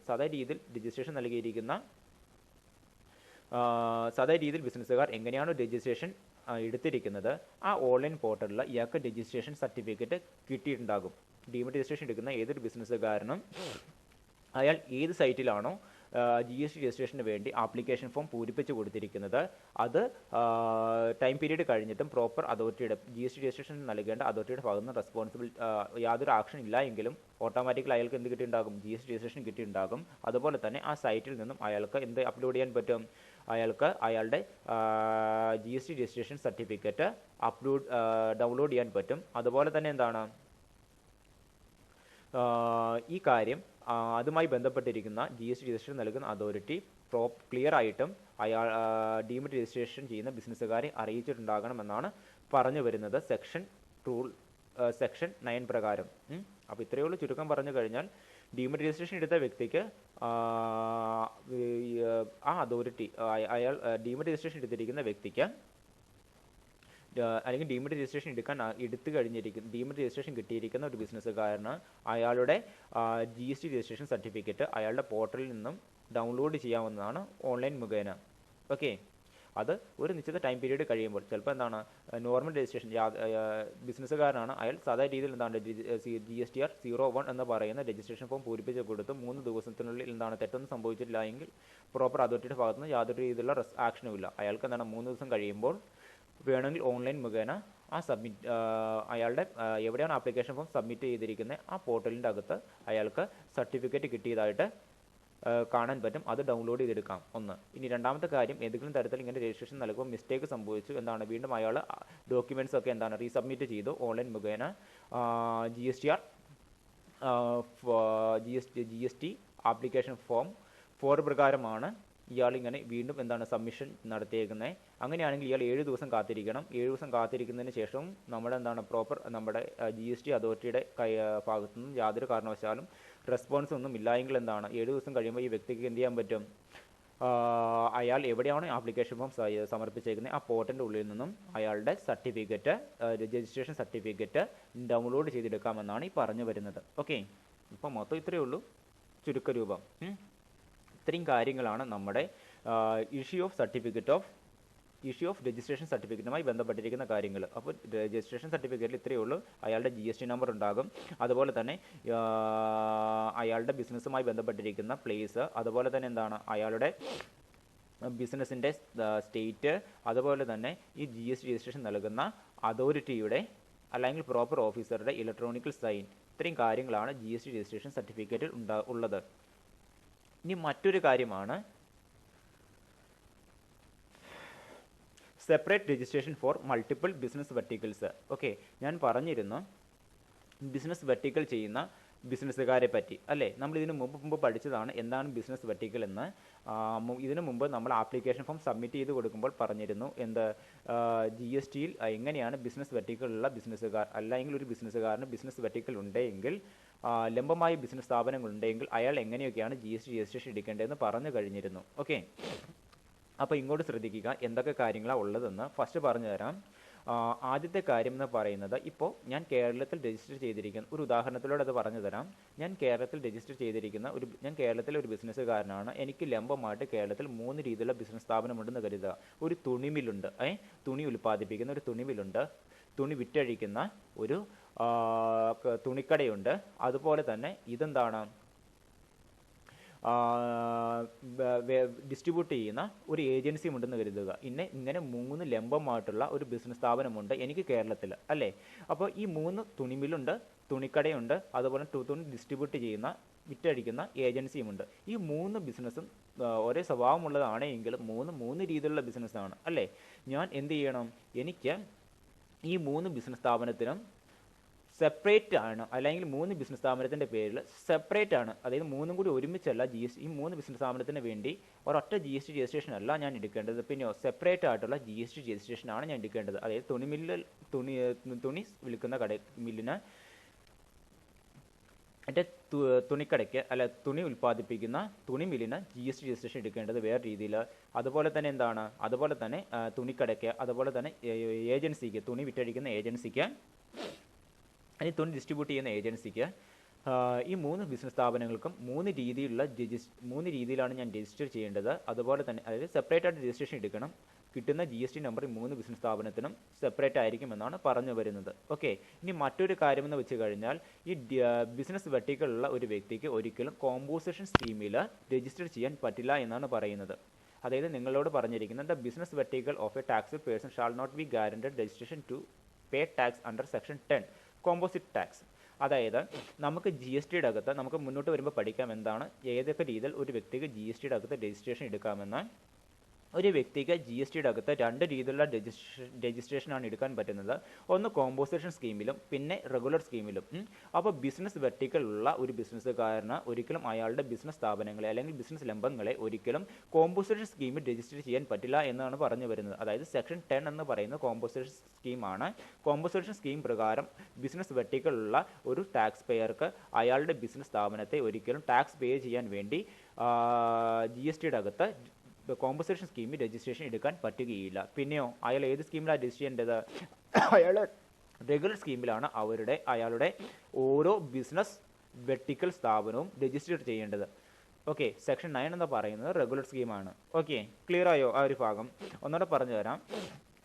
ഇപ്പോൾ എനിക്ക് ലംബമായിട്ട് കേരളത്തിൽ 3 ബിസിനസ് സ്ഥാപനങ്ങളുണ്ട്. തുണിമില്ലുണ്ട്, തുണിക്കടയുണ്ട്, തുണി ഡിസ്ട്രിബ്യൂട്ട് ചെയ്യുന്ന ഏജൻസിയുണ്ട്. ഇത് 3ഉം എനിക്ക് കോമ്പോസിഷൻ സ്കീം അഥവാ സെക്ഷൻ 10 പ്രകാരം രജിസ്റ്റർ ചെയ്യാൻ പറ്റില്ല ടാക്സ് ഗവൺമെൻറ്റിലേക്ക് അടയ്ക്കാൻ വേണ്ടി. പിന്നെയോ ഞാൻ സെക്ഷൻ 9 പ്രകാരം അഥവാ റെഗുലർ സ്കീമിൽ മാത്രമേ എനിക്ക് ഗവൺമെൻറ്റിലേക്ക് ടാക്സ് അടയ്ക്കാൻ വേണ്ടി രജിസ്റ്റർ ചെയ്യാൻ പാടുള്ളൂ എന്നാണ് പറഞ്ഞു വരുന്നത്. ഇനി മറ്റൊരു കാര്യമെന്ന് വെച്ച് കഴിഞ്ഞാൽ ഇത് തന്നെയാണ് തൊട്ട് താഴേക്കും പറയുന്നത്.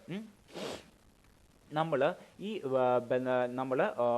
all separately registered business vertical of a such person shall pay tax supply of goods or service both made under the registered business vertical such a person and issue of tax invoice for such supply where any business vertical of a registered person has been guaranteed separate registration become ineligible to pay composite tax under section 10.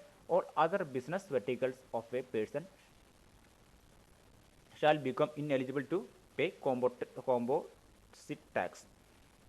വേറെ ഒന്നുമില്ല, ഈ 2 കാര്യങ്ങളും പറയുന്ന ഒന്നുമില്ല. എനിക്കെന്താണ് composition സ്കീമിൽ business വെർട്ടിക്കലുള്ള ഒരു ബിസിനസ്സുകാരന് composition സ്കീമിൽ register ചെയ്യാൻ പറ്റില്ല. അതുകൊണ്ട് തന്നെ എന്താണ് കോമ്പോസിഷൻ സ്കീമിൽ രജിസ്റ്റർ ചെയ്യുന്ന ബിസിനസ്സുകാരൻ്റെ നിരക്കിലുള്ള ടാക്സ് റേറ്റും ആയിരിക്കുകയില്ല എന്നുണ്ടാകുന്നത്.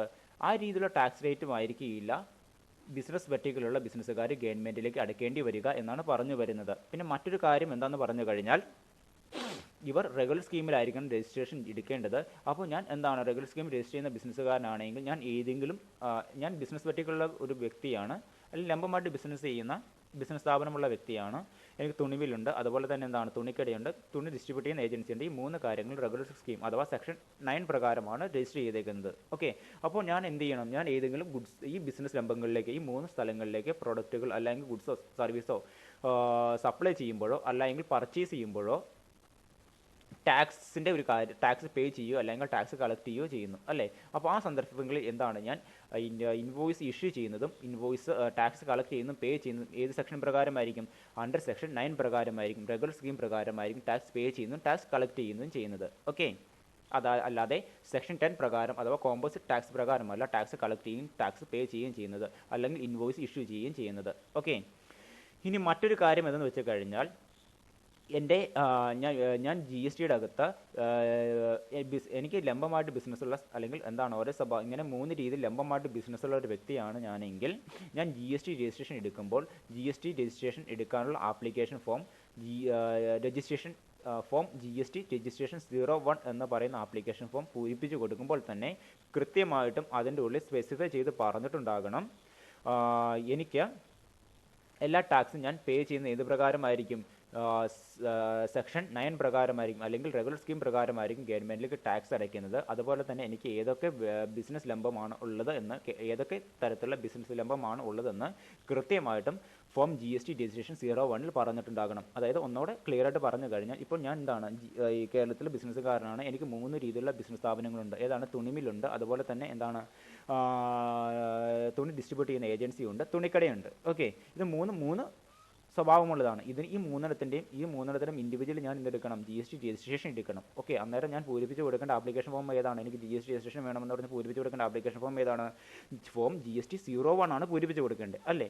അപ്പോൾ ഇതിൻ്റെ ഉള്ളിൽ ഞാൻ ഏത് സ്കീം പ്രകാരമാണ് രജിസ്റ്റർ ചെയ്യുന്നത്? ഏത് സ്കീം പ്രകാരമാണ്? കോമ്പോസിഷൻ സ്കീമിലല്ല, ഞാൻ പിന്നെയോ കോമ്പോസിഷൻ സ്കീം എന്ന് പറയുന്നത് സെക്ഷൻ 10 ആണ്. കോമ്പോസിഷൻ 9 പ്രകാരമാണ് ഞാൻ രജിസ്റ്റർ ചെയ്യുന്നത്, റെഗുലർ സ്കീമിലാണ് രജിസ്റ്റർ ചെയ്യുന്നത്. ഓക്കെ, അതുപോലെ തന്നെ എന്താണ് എൻ്റെ ബിസിനസ് സ്ഥാപനങ്ങൾ അല്ലെങ്കിൽ ബിസിനസ് ഏതൊക്കെയെന്ന് കൊടുക്കണം.